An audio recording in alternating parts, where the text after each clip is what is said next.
بسم اللہ الرحمن الرحیم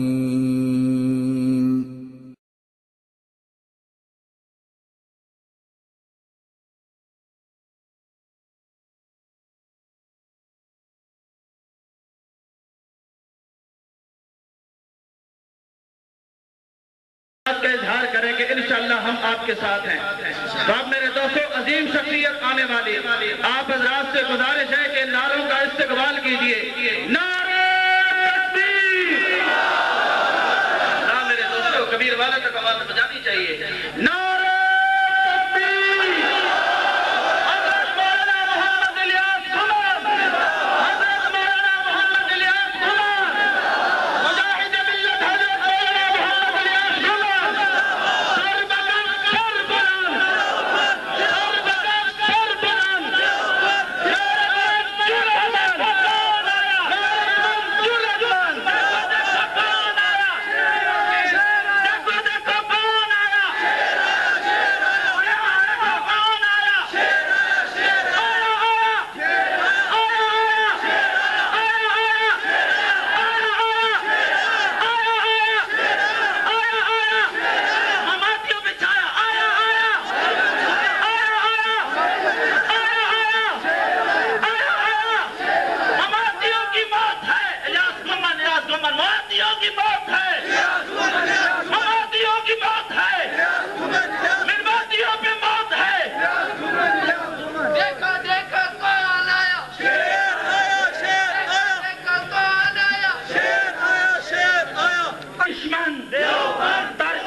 محمد الیاس قمر صاحب نعرہ تکبیر عقیدہ حیات النبی عقیدہ حیات الانبیاء عقیدہ حیات الانبیاء نعرہ تکبیر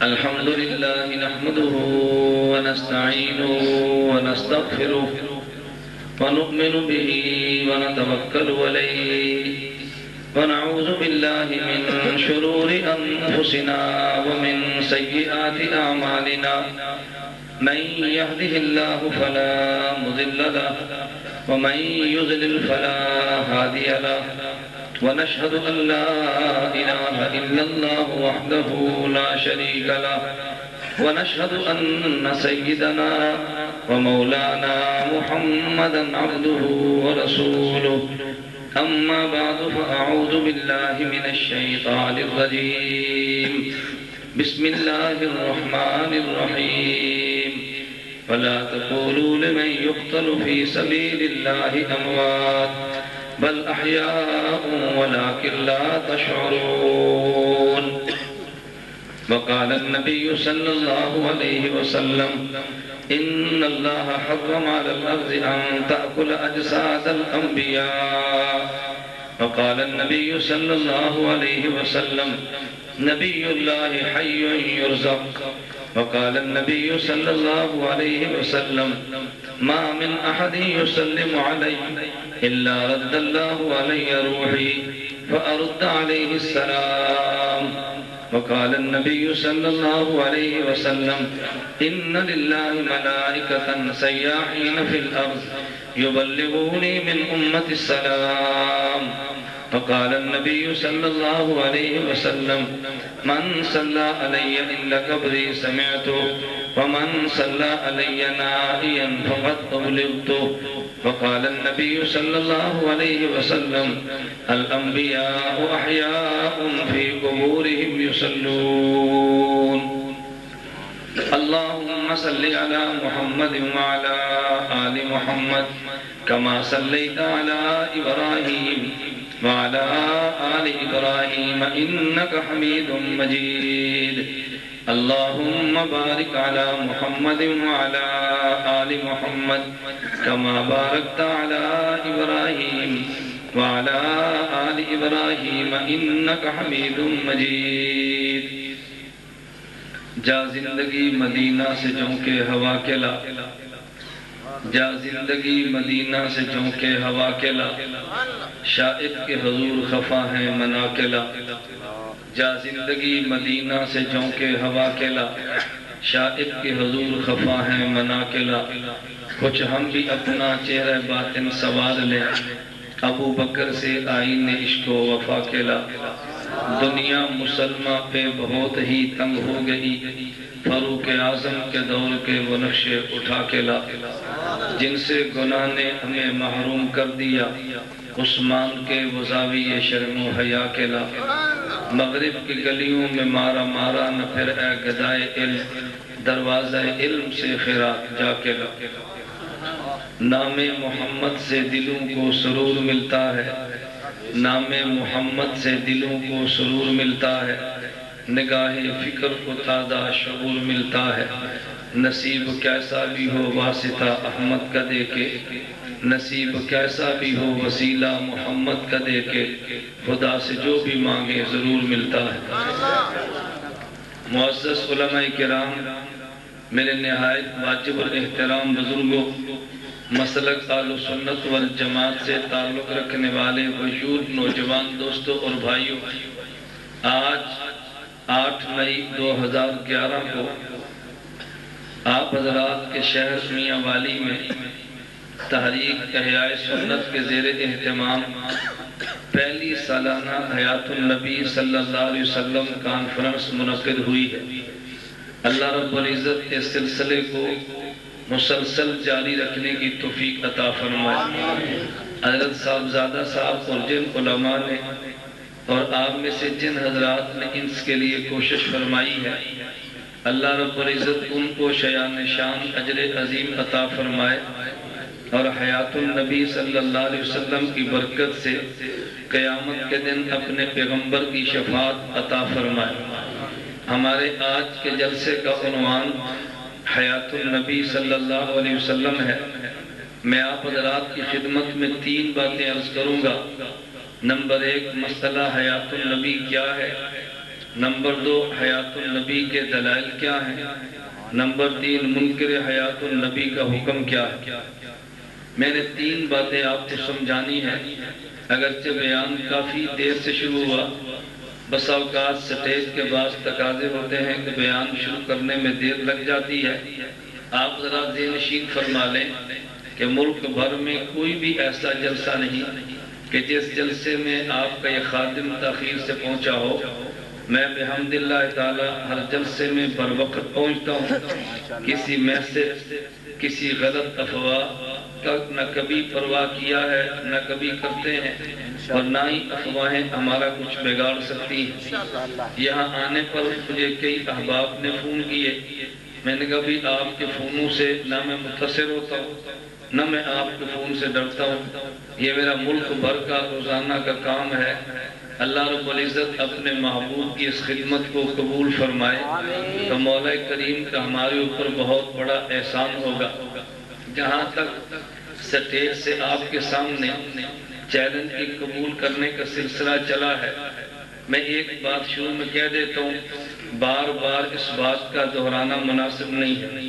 میں نے آپ حضرات کی خدمت میں بد زبانی کی بجائے، گالیوں کی بجائے اور گندی زبان کی بجائے اپنے اکابر علماء دیوبند کی تحریر کردہ دلائل پیش کرنے، ایک بات ذہن نشین آج بھی فرما لیں، آج کے بعد بھی اس کو نوٹ فرمائیں۔ ہمارے پاکستان میں 1957 سے پہلے صرف پاکستان کا مسئلہ نہیں ہے، پوری دنیا میں 1957 سے پہلے حیات النبی صلی اللہ علیہ وسلم کا انکار کسی شخص نے نہیں کیا۔ یہ دعویٰ میرا نہیں، یہ منکرین حیات کا دعویٰ ہے۔ وقت پیش آئی میں ان کی تحریریں پیش کروں گا کہ وہ اس بات کا اعتراف کرتے ہیں 1957 سے پہلے اس مسئلے پر اختلاف نہیں تھا۔ 1957 سے اس مسئلے پر اختلاف شروع ہوا، اور اختلاف ہم نے نہیں کیا، اختلاف انہوں نے کیا ہے۔ اگر پہلے پر امت حیات النبی کی قائل تھی، اختلاف کر کے انکار حیات کرنے والا مجرم ہے، اور اگر پوری امت پیغمبر کی وفات کی قائل تھی تو حیات کا اقرار کرنے والا مجرم ہے۔ ہم نے مسئلے کا آغاز نہیں کیا، آغاز انہوں نے کیا ہے، علماء میں بھی بیان کیا، عوام میں بھی کیا ہے، لیکن جب ہم نے اسٹیج پہ اپنا عقیدہ بیان کیا ہے، آج لوگ کہتے ہیں کہ یہ مسئلہ عوامی نہیں۔ میں نے کہا عوام میں تم لائے، ہم تو نہیں لائے۔ کہا جی اس مسئلے سے دیوبند ٹکڑے ہوتا ہے۔ میں نے کہا دیوبند کو ٹکڑے میں نے نہیں، آپ نے کیا ہے۔ کہا جی اس مسئلے کو پھیلانے والے ایجنسیوں کے ٹوٹ ہیں۔ تو میں نے کہا پھر آغاز آپ نے کیا ہے، میں نے نہیں کیا۔ میں کل میانہ گوندل منڈی بہاولدین میں تھا، 11 بجے دن کو بیان کے بعد ایک صاحب کہنے لگے کہ بعض لوگ تمہارے بارے میں کہتے ہیں کہ جی 60 لاکھ مولانا گھمن کو ایجنسیوں نے دیا ہے تاکہ دیوبند کے ٹکڑے کریں۔ میں نے کہا احمد سعید مر گیا، تمہیں خبر ملی ہے؟ کہا جی مر گیا۔ میں نے کہا ابھی میں پیدا بھی نہیں ہوا، احمد سعید اس مسئلوں پہ تقریریں کر رہا تھا، میری تو پیدائش بات کی ہے اور تم نے مسئلہ پہلے شروع کیا ہے۔ اگر اس مسئلے سے امت تو ٹکڑے ہوتی ہے تو پھر تم نے آغاز کیا ہے، مجھے گالیاں کیوں دیتے ہو؟ مسئلہ تم نے شروع کیا۔ میں امت کو توڑنے کی بات نہیں، امت کو جوڑنے کی بات کرتا ہوں، اور میں میاں والی کی اشاعت التوحید کو بھی کہتا ہوں۔ شیخ القرآن مولانا غلام اللہ خان رحمۃ اللہ علیہ نے جس عقیدے پہ دستخط فرما کے امت کو جوڑنے کا آغاز کیا تھا، شیخ القرآن کی تحریر پہ آپ بھی دستخط کرو، ہم بھی دستخط کریں، تاکہ امت ٹوٹنے کی بجائے امت جڑ جائے۔ ہمیں پتہ چلے کہ شیخ القرآن کو کون مانتا ہے اور کون نہیں مانتا۔ میں توڑنے کی بات نہیں کرتا، میں جوڑنے کی بات کرتا ہوں۔ میں بات یہ سمجھا رہا تھا، آپ کے ذہن میں بات بیٹھے کہ آغاز ہم نے نہیں کیا، آغاز ادھر سے ہے، فتویٰ بازی ادھر سے نہیں، فتویٰ بازی ادھر سے ہے، چیلنج ادھر سے نہیں، چیلنج ادھر سے ہے۔ کبھی مجھے بعض حضرات تانا دیتے ہیں کہ مولانا الیاس محمد کی وجہ سے دیوبندی جماعتوں میں دراڑ آئی ہے۔ میں کہتا ہوں دیوبندی جماعتوں میں جمعیت علماء اسلام دیوبند کی جماعت ہے، اور مسئلہ حیات النبی پہ تسکین الصدور یہ ہم نے نہیں لکھوائی، مولانا غلام غوث ہزاری اور مفتی محمود رحمۃ اللہ علیہ نے لکھوائی ہے۔ تو جمعیت علماء اسلام کا عقیدہ حیات النبی کا تھا۔ اگر تاریخ خدام اہل سنت علماء دیوبند کی جماعت ہے تو قاضی مظہر حسین اس عقیدے کے علم بردار تھے۔ اگر تبلیغی جماعت علماء دیوبند کی جماعت ہے، حضرت مولانا یوسف شیخ الحدیث مولانا زکریا اور دیگر اکابر نے عقیدہ حیات النبی لکھا ہے۔ اگر سپاہ صحابہ علماء دیوبند کی جماعت ہے، حضرت امیر عظیمت مولانا حق نواز شہید نے، علامہ علی شیر حیدری رحمہ اللہ نے اس مسئلے پر مستقل بیانات فرمائے ہیں۔ میں بتا یہ رہا تھا اگر عالمی مجلس تحفظ ختم نبوت علماء دیوبند کی جماعت ہے، اس عقیدے کو پھیلانے والے حضرت خواجہ خان محمد رحمۃ اللہ علیہ انٹرنیشنل موومنٹ اگر دیوبند کی جماعت ہے تو مولانا عبدالحفیظ مکی کا عقیدہ حیات النبی والا ہے۔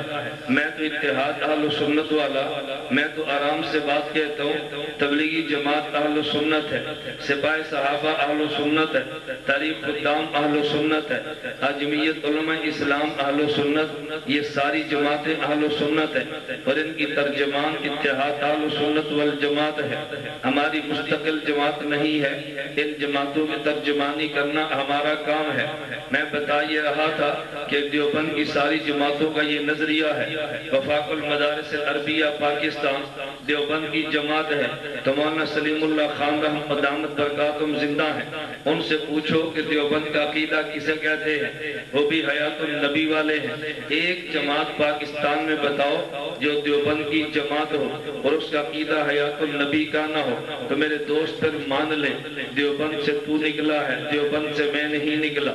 اور جب کبھی بات مناظرے پہ چلتی ہے، میں ایک بات تو یہ عرض کر رہا تھا کہ مسئلہ کا آغاز انہوں نے کیا ہے، فتویٰ بازی انہوں نے کی ہے، چھیڑ خانی انہوں نے کی ہے، حیات النبی کے عنوان پہ امت کو دو ٹکڑے میں انہوں نے کیا ہے، دیوبند کو دو حصوں میں تقسیم انہوں نے کیا ہے۔ میں ذہن سازی اس لیے کر رہا ہو آپ کے ذہن میں یہ نہ آئے کہ آج میاں والی کے علماء نے سالانہ حیات النبی کانفرنس رکھنے کے بعد شاید کوئی نیا مسئلہ شروع کیا ہے، انہوں نے پرانے مسئلے کو دوبارہ بیان کرنا شروع کیا ہے۔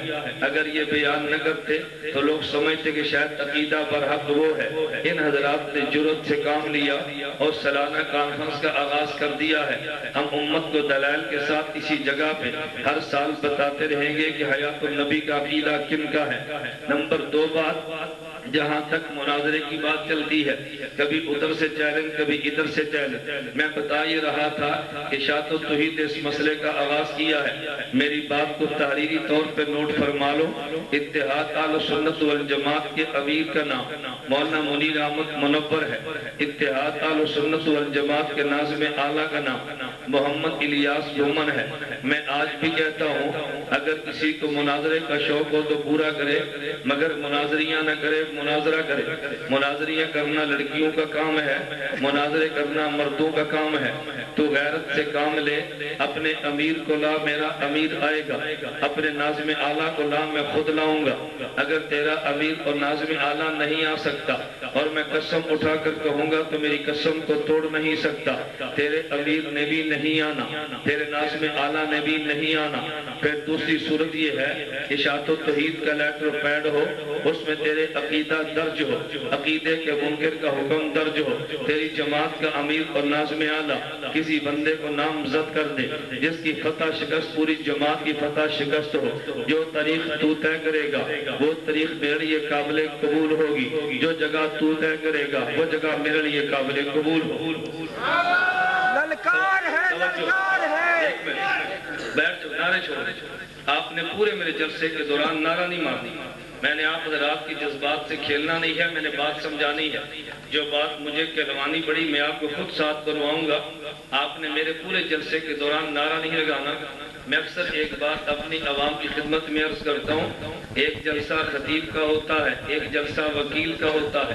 خطیب کے جلسے میں شور ہوتا ہے، وکیل کے جلسے میں سناٹا ہوتا ہے۔ میں آپ کا خطیب نہیں، میں آپ کا وکیل ہوں، اور انشاءاللہ جب میں وکالت آغاز کروں گا آپ کے سامنے، آپ کا دل بھی کہے گا کہ ہمارا وکیل ہے، اور تمہیں احساس ہوگا کہ وہ پریشان کیوں ہے۔ میں بحمداللہ پریشان نہیں ہوں، پورے ملک میں تم جلسے کرتے ہو، میں کبھی پریشان نہیں ہوتا۔ میری سمجھ سے باہر ہے کہ میرے آنے پر تم پریشان کیوں ہوتے ہو۔ عقیدہ تم بھی بیان کرتے ہو، عقیدہ میں بھی بیان کرتا ہوں۔ پریشانیاں کس لیے، جھوٹے میسج کس لیے پھیلاتے ہو۔ ان دنوں میں ایک میسج چلا ہے، ایک ساتھی نے میسج کیا کہ جی احمد سعید ملتانی کی قبر سے خوشبو آ رہی ہے۔ مجھے ساتھی کہنے لگا جی میسج سچا ہے یا جھوٹا؟ میں نے کہا میں نہیں کہتا سچا یا جھوٹا، میں غلط بات کیوں کروں گا؟ جس بات کو میں نے دیکھا نہیں میں غلط بات کیسے کروں گا؟ میں ایک بات کہتا ہوں، غازی عبدالرشید شہید ہوئے، اللہ ان کے درجات کو بلند فرمائے۔ اسی احمد سعید خان نے دریا خان ضلع بکھر میں بیان کیا، اس نے کہا لوگ کہتے ہیں عبدالرشید کی قبر سے خوشبو آتی ہے، یہ جھوٹ دجل کذب اور فراڈ ہے، یہ قبر ہی نہیں، یہاں سے خوشبو کیسے آ سکتی ہے؟ میں نے کہا جب اس کو قبر نہیں مانتا تھا اس کی قبر سے خوشبو کیسے آئے گی؟ خوشبو وہاں سے آئے گی جو کہاں قبر ہے، نہ اس قبر تک پہنچو گے نہ وہاں کی خوشبو سونگو گے۔ میں نہیں کہتا آئی یا نہیں آئی، لیکن تمہارا عقیدہ بتا رہا ہے کہ نہیں آئی، اس لیے میں کہتا ہوں اگر اس قبر سے خوشبو مان لو گے تمہارا عقیدہ ٹوٹ جائے گا، اگر عقیدہ مان لو گے اس قبر سے تمہاری خوشبو نہیں آ سکتی۔ تمہیں دونوں میں سے ایک بات کو ماننا پڑے گا۔ ضلع شیخ پورہ میں گیا تو وہاں جا کے میرے میزبانوں نے کہا کہ یہ 7-8 سال کا بچہ ہے، ہم آپ سے ملاقات کرانا چاہتے ہیں۔ وہ گھر میں بچہ آیا، میں نے پوچھا اس کا کمال کیا ہے؟ کیا ان نے مناظرہ کیا ہے؟ میں نے کہا کس سے مناظرہ کیا؟ کہتے جی اپنی ممانی سے کیا۔ میں نے کہا پھر مناظرہ نہ مناظری ہوئی، ادھر ممانی ادھر بچہ ہے۔ انہوں نے کہا جی مناظرہ یا مناظری کچھ کیا ہے؟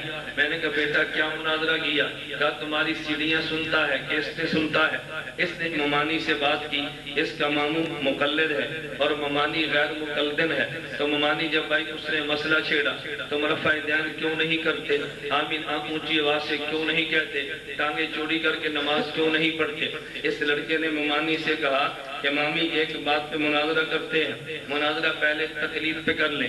اگر امام کی تقلید کو مانیں گے امام کے سارے مسئلے بھی مانیں گے، اگر امام کی تقلید نہیں مانیں گے کوئی مسئلہ بھی نہیں مانیں گے۔ بنیادی مسئلے تقلید پہ بات کرتے ہیں۔ اس کی مامی کہنے لگی چلو تقلید پہ بات کر لو۔ اس بچے نے کہا مامی یہ بتا تقلید ایمان ہے یا شرک ہے؟ ممانی جواب دینے لگی تو بیٹے نے کہا جواب بعد میں دینا، پہلے میں وضاحت کرتا ہوں پھر جواب دینا۔ ممانی کہنے لگی کیا مطلب؟ اس نے کہا میرا ماموں مقلد ہے اور تو غیر مقلد ہے، اب میں پوچھتا ہوں تقلید ایمان ہے یا شرک؟ کیوں؟ اگر تو نے تقلید کو شرک کہہ دیا تو پھر تیرا نکاح نہیں رہنا، اور اگر تو نے تقلید کو ایمان کہہ دیا تو پھر تیرا مذہب نہیں رہنا، کیونکہ تیرے مذہب میں تقلید ایمان نہیں۔ اگر تقلید کو ایمان کہے گی پھر تیرا مذہب نہیں رہے گا، اگر تقلید کو شرک کہے گی تو پھر تیرا نکاح نہیں رہے گا۔ اب ممانی آپ بتائیں تقلید ایمان ہے یا شرک ہے؟ اب ممانی کے پاس کوئی جواب نہیں تھا۔ اس نے کہا ان پیسوں کو چھوڑ دے۔ انہوں نے کہا ہم تو پہلے کہتے تھے چھوڑ دے، پیس تو نے چڑھی ہے۔ مماتیوں میں تم سے پوچھتا ہوں اگر اس جگہ کا نام قبر ہے یا اس قبر سے خوشبو آتی ہے تم بتاؤ۔ اگر اس قبر سے خوشبو مان لی تو پھر تیرا عقیدہ یہ قبر نہیں وہ ٹوٹ جائے گا۔ اگر تو نے اس کو قبر اگر تو نے یہاں خوشبو مانی تو تیرا عقیدہ ٹوٹ جائے گا۔ اگر تو نے عقیدے کو مان لیا کہ تیرا عقیدہ قبر یہ نہیں ہوتا، اگر تیرے عقیدے کو دیکھے خوشبو نہیں آ سکتی، اگر خوشبو کو دیکھے تیرا عقیدہ نہیں رہ سکتا، تمہاری مرضی خوشبو مان لو، تمہاری مرضی عقیدہ نہیں۔ بات سمجھے؟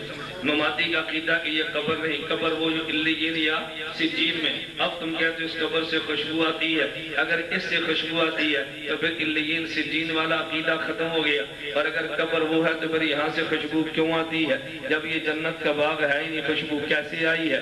یا تم نے خوشبو ماننی ہے یا تم نے عقیدہ ماننا ہے؟ تمہاری مرضی عقیدے کی قربانی دو، تمہاری مرضی خوشبو کی قربانی دو، ایک بات کی قربانی تم نے دینی ہے۔ لیکن دیوبند والوں کو کوئی مسئلہ نہیں، ہم اس قبر کو جنت کا باغ بھی مانتے ہیں، اس قبر کو جہنم کا گڑھا بھی مانتے ہیں، بدبو آ جائے تو بھی مانتے ہیں، خوشبو آ جائے تو بھی مانتے ہیں۔ عقیدہ ٹھیک ہوگا خوشبو آتی ہے، جیسے عبداللہ شہید کی قبر سے آئی ہے، حضرت مولانا احمد علی لاہوری کی قبر سے آئی ہے، مولانا موسیٰ روحانی بازی کی قبر سے آئی ہے، علامہ حیدری کی قبر سے آئی ہے، قاضی عبدالرشید کی قبر سے آئی ہے۔ عقیدہ ٹھیک ہو خوشبو آتی ہے، عقیدہ غلط ہو بدبو آتی ہے، کیونکہ جنت کے باغ میں خوشبو ہوتی ہے، جہنم کے گڑھے میں بو ہوتی ہے۔ میرے عقیدے میں فرق نہیں پڑتا، تجھے یا خوشبو ماننی پڑے گی یا عقیدہ ماننا پڑے گا۔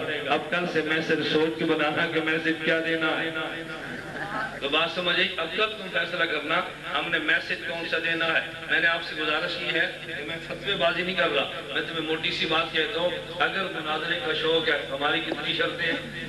بولیے بھی کتنی شرطیں ہیں؟ دیکھو میں ویڈیو میں ریکارڈ کرا رہا ہوں، میاں والی علماء بھی سنتے ہیں۔ نمبر 1 اشاعت التوحید و سنہ کے لیٹر پیڈ میں عقیدہ ہو، تم عقیدہ لکھ کے دے دو، میں پہلے کیوں لکھواتا ہوں کہ تم نے بحث کرنی ہے۔ 2 آج سے 4 سال پہلے سرگودا میں مناظرہ آیات النبی پہ ہوا، 5 گھنٹے گفتگو ہوتی رہی اور 5 گھنٹے میں تم نے عقیدہ لکھ کر نہیں دیا۔ امیر عبداللہ ڈیروی موجود تھا، تمہارا عبد القدوس موجود تھا، لیکن 3 گھنٹے میں یہاں سرگودے کا عبد الکریم موجود تھا، 5 گھنٹے میں عقیدہ لکھ کر نہیں دے سکے۔ میں مطالبہ کرتا بھی عقیدہ لکھو تاکہ گفتگو شروع کرے، اس لیے میں نے کہا اشاعت التوحید کا لیٹر پیڈ ہو، اس پہ عقیدہ بھی لکھا ہو اور حکم منکر کا حکم بھی درج ہو، اور امیر اور ناظم اعلیٰ خود آئے، اگر خود نہیں آتا اپنا نمائندہ بنائے جس کی فتح شکست پوری جماعت کی فتح شکست ہو۔ آپ کہو گے مولانا یہ شرط آپ نے کیوں لگائی ہے؟ میں نے کہا میں اس لیے لگائی اگر میاں والی کے لڑکے نے مناظرہ کیا اور یہ جوتیاں کھا کے ہار گیا تو سرگودے والا کہے گا اس کی کیا حیثیت ہے، بات ہم سے کرتا نا۔ اگر سرگودے والے کو مار پڑی گجرات والا کہے گا اس کی کیا حیثیت ہے، ہم سے بات کرتا نا۔ اگر گجرات والے کو مار پڑی تو پنج پیر والے نے کہنا ہے اس کی کیا حیثیت ہے، ہم سے بات کرتا نا۔ میں نے اس لیے کہا لیٹر پیڈ پہ عقیدہ بھی لکھ دو اور منکر کا حکم بھی درج کر دو، اپنا نمائندہ امیر اور ناظم اعلیٰ یہ تحریر کر دے، اس کی فتح شکست جماعت جماعت کی فتح شکست ہوگی، جو تاریخ طے کرو گے وہ میری طرف سے ہوگی، جو جگہ طے کرو گے میری طرف سے۔ بات ٹھیک ہے، آسان ہے؟ بولیے بھائی ٹھیک ہے نا؟ میں نے کتنی کھل کر بات کہہ دی ہے۔ میں اس لیے کہتا ہوں کہ درمیان میں یہ موضوع نہ الجھے، وہ جی چیلنج آیا ہے، وہ جی فلاں بندے نے کہہ دی ہے، چٹ آ گئی ہے، یہ درمیان میں بحثیں ختم ہو جائے۔ میں نے ایک بار بات درج کرا دی ہے، جس کو یہ شوق ہو یہ 3 باتیں لیٹر پیڈ پہ مجھے دکھا دے اور اس کے بعد بات طے کر لیں۔ مجھے اس میں کوئی بات نہیں، پورے ملک میں چلتا ہوں، دنیا میں جا رہا ہوں۔ اللہ مجھے اور آپ کو بات سمجھنے کی توفیق عطا فرمائے۔ چلیے میں مسئلہ شروع کرتا ہوں، کیونکہ پہلے میرا بیان بلا تاخیر 11:30 بجے شروع ہوا ہے، کہ ایسا نہ ہو کہ تاخیر میں بہت بات دور نکل جائے۔ اللہ میں بات سمجھنے کی توفیق عطا فرمائے۔ نمبر 1 عقیدہ حیات النبی کیا ہے؟ نمبر 2 حیات النبی پہ دلائل کیا ہے؟ نمبر 3 منکرین حیات کا حکم کیا ہے؟ اب میں اگر ایک عنوان کو چھیڑوں گا، صرف مسئلے کو سمجھانا شروع کیا تو بھی گھنٹہ لگنا ہے، دلائل دوں گا تو گھنٹوں لگیں گے، منکرین کے احکام بیان کروں گا، فتاوے نقل کروں گا تابی وقت لگے گا۔ میں بڑے اختصار سے بات کرتا ہوں تاکہ عقیدہ بھی سمجھ آئے، کچھ دلائل بھی تیرے سامنے سمجھ آئے، اور اس کے بعد منکرین کا حکم بھی سمجھ آئے، تو میں بات سمجھے میں الجھنا ہو۔ نمبر 1 عقیدہ حیات النبی کیا ہے؟ اب ذرا توجہ سمجھنا، توجہ کریں۔ ہم یہ کہتے ہیں کہ جس بندے کو زندگی ملی ہے اس بندے کو موت ملنی ہے، جس بندے کو حیات ملی ہے اس بندے کو وفات ملنی ہے۔ اس میں نبی اور غیر نبی سارے برابر ہیں، انسان اور غیر انسان سارے برابر ہیں۔ جس بندے کو زندگی ملی اس کو موت بھی ملنی ہے۔ قرآن کہتا ہے کل نفس ذائقۃ الموت، ہر انسان نے موت کا مزہ چکھنا ہے۔ یہ بات تو بالکل وجہ ہے، ہر جاندار نے موت کا مزہ چکھنا ہے، مگر فرق کیا ہے؟ میں سے بڑھ کے کہوں گا کہ کافر بھی موت کو مانتا ہے، مومن بھی موت کو مانتا ہے۔ فرق موت کے معنی میں فرق ہے۔ کافر موت کا معنی اختتام زندگی کرتا ہے، مومن موت کا معنی انتقال زندگی کرتا ہے۔ کافر موت کا معنی کرتا ہے مر گیا اور مک گیا، اور لیکن مومن کرتا ہے کہ مر گیا اور ٹر گیا۔ کافر کا معنی موت کا معنی مر جانا ہے، اور مر کا معنی ختم ہو جانا ہے، اور مومن کے موت کا معنی ختم نہیں انتقال ہو جانا ہے، ایک جہان سے جہان بدل جانا ہے۔ مسجد کماتیوں کی یا حیاتیوں کو جب بھی مسجد میں اعلان ہوتا ہے ایسے کوئی نہیں کہتا اور یہ فلاں بندے کا باپ ختم ہو گیا ہے، جس نے جنازہ پڑھنا ہے وہ پڑھ لے، کہتے نہیں فلاں بندے کے باپ کا انتقال ہو گیا ہے، فلاں بندے کے والد کا وصال ہو گیا ہے، تو وصال و انتقال کہتے ہیں، اختتام تو کوئی نہیں کہتا۔ کافر موت کا معنی اختتام زندگی کرتا ہے، مومن موت کا معنی انتقال زندگی کرتا ہے۔ اسی کو شاعر مشرق علامہ اقبال نے کہا تھا، غافل نے سمجھا ہے موت کو اختتام زندگی، غافل نے سمجھا ہے موت کو اختتام زندگی، ہے یہ شام زندگی صبح دوام زندگی۔ غافل نے سمجھا ہے موت کو اختتام زندگی، ہے یہ شام زندگی صبح دوام زندگی۔ اس کا ایکو بند کرو، سپیکر کا ایکو ختم کرو، کیونکہ میں آپ کا دیہاتی سے مولوی ہوں تو آپ سپیکر بھی دیہاتی رکھو۔ مولوی دیہاتی ہو، سپیکر شہری ہو، تو سپیکر اور مولوی آپس میں لڑتا رہے گا، آپ کو بات سمجھ نہیں آئی۔ تو میں نے کہا علامہ اقبال نے کہا تھا غافل نے سمجھا ہے موت کو اختتام زندگی، ہے یہ شام زندگی صبح دوام زندگی۔ اس زندگی کی شام ہے، آئندہ آنے والے زندگی کی صبح ہے، تو موت کا معنی اختتام یا انتقال، بولیے نا، اختتام یا انتقال، ایک جہان سے دوسرے جہان میں چلا جانا، اس کا نام انتقال ہے۔ توجہ رکھنا، اب موت امتی پر بھی آتی ہے، موت نبی پر بھی آتی ہے، لیکن موت کیسے آتی ہے؟ اللہ رب العزت کے نبی نے موت کے لیے لفظ قبض روح استعمال فرمایا ہے۔ رسول اللہ صلی اللہ علیہ وسلم نے فرمایا ان افضل ایامکم یوم الجمعہ، تمہارے ان 7 دنوں میں سب سے افضل دن جمعے کا ہوتا ہے۔ اکثر الصلاۃ علیہ، میرے اوپر تم جمعے کے دن درود پاک پڑھا کرو۔ اللہ کے پیغمبر نے فرمایا خلق آدم فیہ وقبض فیہ، حضرت آدم اسی دن پیدا ہوئے، اسی دن حضرت آدم کی روح قبض ہوئی ہے۔ تو حدیث مبارک میں موت لفظ کون سا آیا؟ قبض کا آیا ہے، اور قبض کے 2 معنی ہوتے ہیں، ایک قبض کا معنی خروج ہوتا ہے اور ایک قبض کا معنی حبس ہوتا ہے۔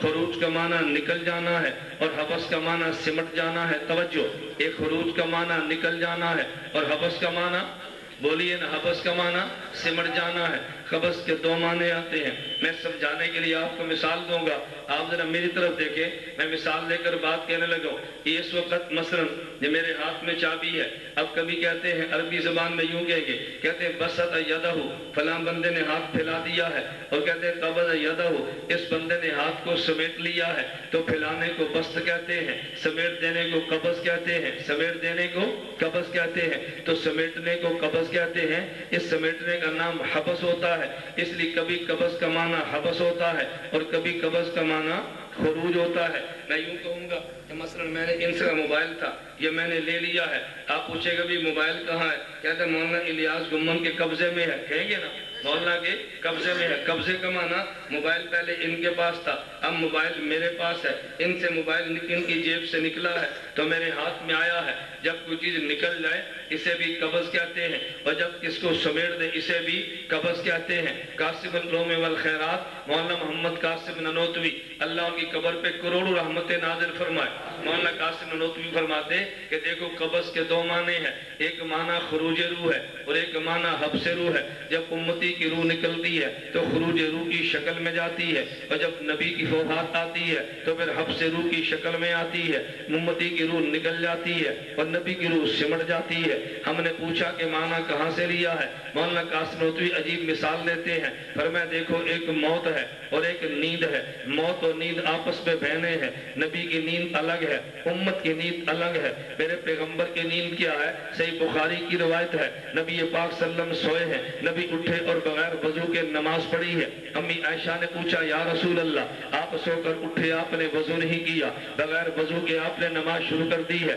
اللہ کے نبی فرمانے لگے اے عائشہ اینایا تنامان ولا ینام قلبی، عائشہ میری آنکھ تو سوتی ہے میرا دل نہیں سوتا۔ تو نبی اور امتی کی نیند میں فرق یہ ہے کہ نبی کی آنکھ سوتی ہے، نبی کا دل نہیں سوتا، امتی کی آنکھ بھی سوتی ہے، امتی کا دل بھی سو جاتا ہے۔ مولانا قاسم نانوتوی فرماتے ہیں کہ یہ بالکل اس طرح جس طرح نبی اور امت کی نیند میں فرق ہے تو نبی اور امت کی موت میں بھی فرق ہے، نبی اور امت کی موت میں بھی فرق ہے۔ نیند میں فرق کیا ہے کہ نبی کے ظاہر پہ نیند آتی ہے، نبی کے باطن پہ نیند نہیں آتی، امت کے ظاہر پر بھی آتی ہے، امت کے باطن پر بھی آتی ہے۔ جب نبی پہ موت آ جائے نبی کے ظاہر پہ آتی ہے، نبی کے باطن پہ نہیں آتی۔ اور مولانا قاسم نانوتوی کا استدلال دیکھنا، آپ حضرات نے سنا ہوگا اور مماتیت نے آپ کو دھوکہ بھی دیا ہوگا۔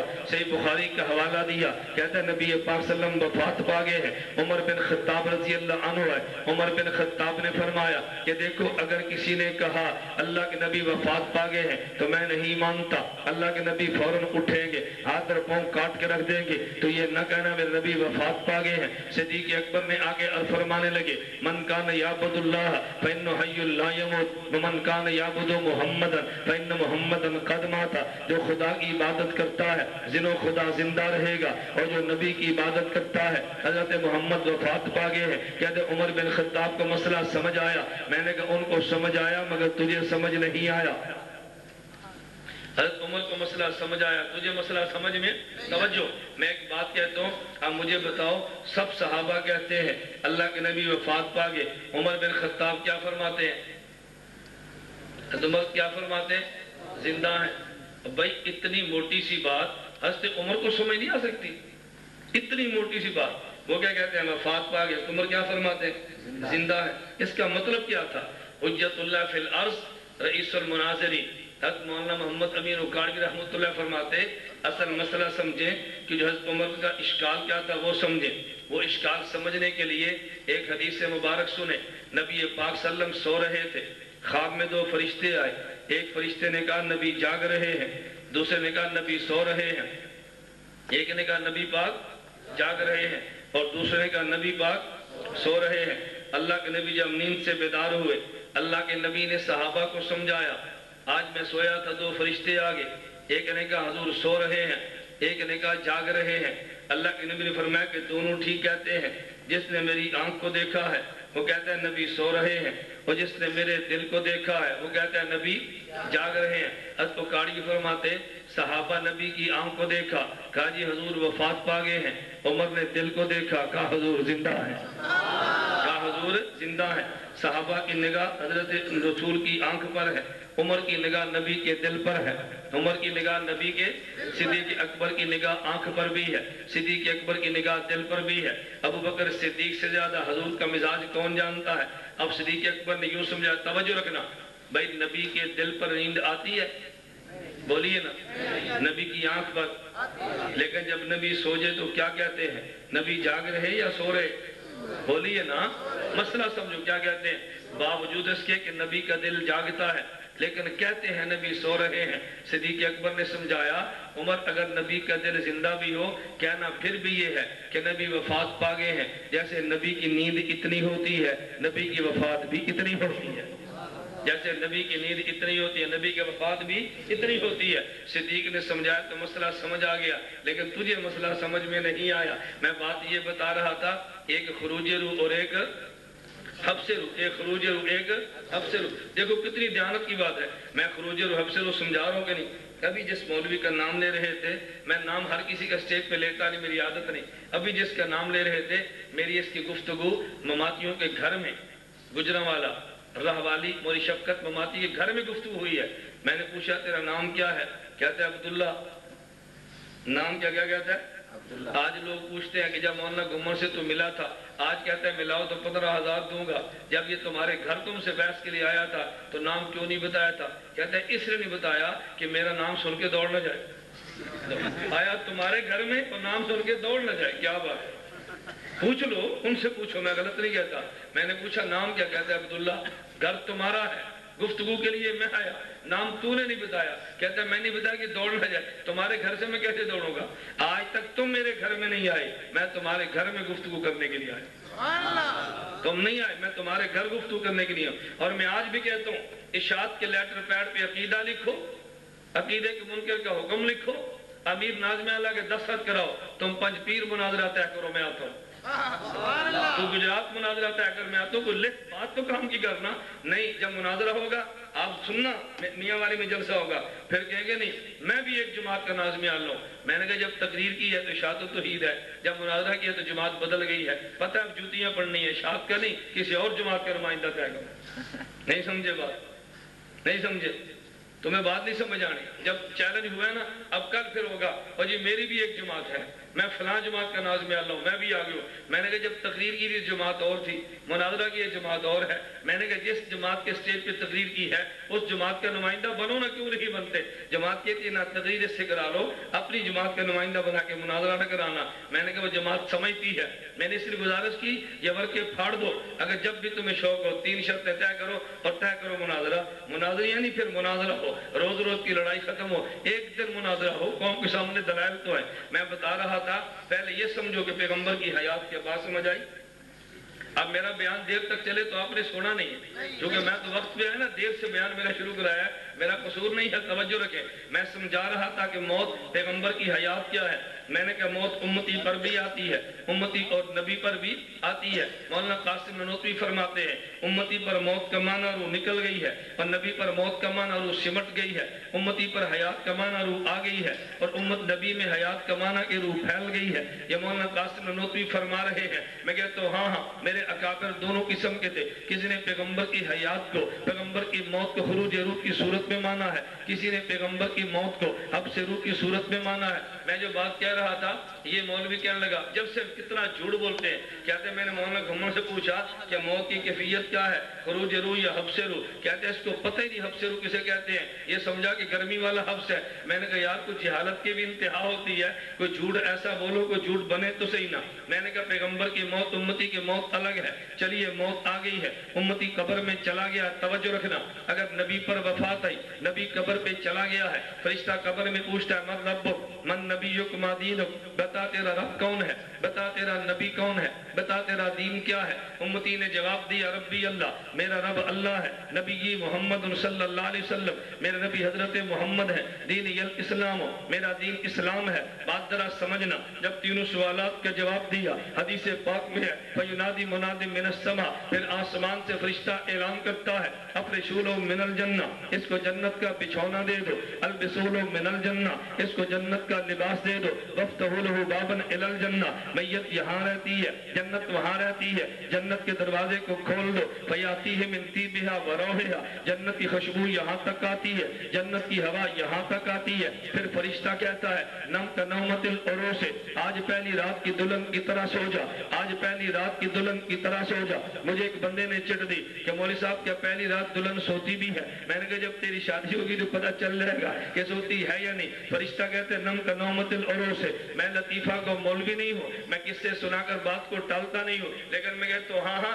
تیرے علم میں نہیں ہے۔ فرشتہ یہ بھی تو کہہ سکتا تھا نم کے سو جا، یہ نم کا نومت العروس کیوں کہتا ہے، تشبیہ عروس کی کیوں دیتا ہے؟ میرے پیغمبر کا کلام تو بلاغت سے خالی نہیں ہے، میرے نبی تشبیہ یوں تو نہیں دیتا، تو نے ہنس کو بات کے ٹال دیا ہے، میرے پیغمبر نے نظریہ دیا ہے نم کا نومت العروس، آج ایسے سو جا جیسے پہلی رات کی دلہن سوتی ہے، جنسیت کے ایک طرف رکھ دے، میرے مسئلے کو سمجھنا جو میرے پیغمبر نے لفظ سے سمجھایا ہے، توجہ رکھنا۔ بندے کا جی چاہتا ہے کسی لڑکی کو دیکھے نہیں دیکھتا، کبھی خدا سے ڈرتا ہے، کبھی خاندان سے ڈرتا ہے، کبھی ماحول سے ڈرتا ہے، یہ ڈر رہا تھا چاہنے کے باوجود نہیں دیکھتا، لیکن اگر نکاح ہو جائے تو سارے خوف ختم ہے، پھر تو دیکھنے میں ڈر نہیں ہے۔ یہ بندہ قبر سے ڈر رہا تھا، صحیح طریقے سے گیا ہے کہ جس طرح صحیح طریقے سے لڑکی آئے تو پھر خوف نہیں ہوتا، صحیح طریقے سے قبر ملے تو خوف نہیں ہوتا، نکاح مطابق سنت ہو خوف وہاں بھی نہیں ہے، عقیدہ مطابق سنت خوف یہاں بھی نہیں ہے۔ نم کا نومت العروس، آج ایسے سو جا جیسے پہلے رات کی دلہن سوتی ہے، توجہ، آج ایسے سو جا جیسے پہلے رات کی دلہن۔ یہ میرا عنوان نہیں ہے ورنہ میں وجوہ تشبیہ پیش کرتا، میرے پیغمبر نے کیوں فرمایا ہے نم کہہ دینا کافی تھا کہ نومت العروس کیوں فرمایا ہے، میں اشارے دے کر بات چلا رہا ہوں، پر میں آج سو جا جیسے پہلی رات کی دلہن سوتی ہے، سو جا یا مر جا، بولیے نا، سو جا یا میں عقیدہ سمجھاتا ہوں، سو جا کہتے ہیں جنم سو جا، توجہ۔ اور اگر یہ بندہ ٹھیک نہیں تھا، پوچھا من ربک من نبیوں کو ما دینوں کا، بتا تیرا رب کون ہے، بتا تیرا نبی کون ہے، بتا تیرا دین کیا ہے، کہتا لا ادری مجھے نہیں پتا، کنت اقول ما یقولہ الناس، میں تو بات کہتا جو لوگ کہتے، مجھے کچھ پتا نہیں۔ حدیث مبارک میں ہے فینادی مناد من السماء، پھر فرشتہ اعلان کرتا ہے کہ افرشوا لہ من النار، جہنم کا بچھونا دو، البسوا لہ من النار، جہنم کا لباس دو، وافتحوا لہ بابا الی النار، میت یہاں پر ہے، جہنم وہاں پر ہے، جہنم کا دروازہ کھول دو، فیاتی من سمومہا،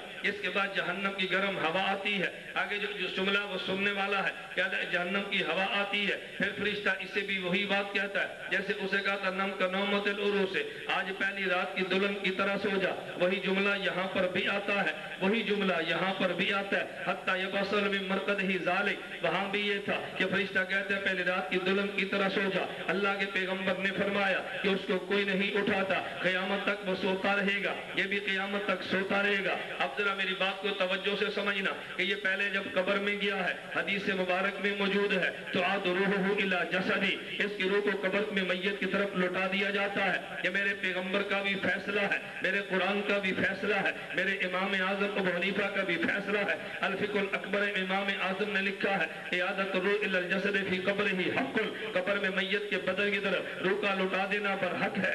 الفقہ الاکبر میرے امام کے عقیدے کی کتاب ہے، یہ بات قرآن بھی کہتا ہے، یہ بات حدیث بھی کہتی ہے، میرا امام ابو حنیفہ بھی کہتا ہے۔ میرا عنوان میں صرف اشارے دے رہا ہوں، اعادۃ الروح پہ کتنے کتنے حوالے موجود ہیں، ہر مفسر بھی لکھتا ہے، محدث بھی لکھتا ہے کہ روح کو لوٹا دیا جاتا ہے۔ پہلے میت کی روح نکلی تھی، فوت ہوا، پھر روح کو قبر میں لوٹایا گیا ہے، میت کو بٹھایا گیا ہے اور میت سے سوال و جواب کیے ہیں۔ ایک بندہ کہنے لگا اور جی تم کہتے ہو میت کو بٹھایا جاتا ہے، میں نے کہا میں نہیں کہتا، میرا نبی کہتا ہے میت کو بٹھایا جاتا ہے، اتاہ ملکان فاقعدہ، میت کے ہر مفسر بھی لکھتا ہے، محدث بھی لکھتا ہے کہ روح کو لوٹا دیا جاتا ہے۔ پہلے میت کی روح نکلی تھی، فوت ہوا، پھر روح کو قبر میں لوٹایا گیا ہے، میت کو بٹھایا گیا ہے اور میت سے سوال و جواب کیے ہیں۔ ایک بندہ کہنے لگا اور جی تم کہتے ہو میت کو بٹھایا جاتا ہے، میں نے کہا میں نہیں کہتا، میرا نبی کہتا ہے میت کو بٹھایا جاتا ہے، اتاہ ملکان فاقعدہ، میت کے بعد دو فرشتے فرشتے آتے ہیں, فرشتے اس کو بٹھا دیتے ہیں. میں نے کہا میں نہیں کہتا, نبی فرماتے ہیں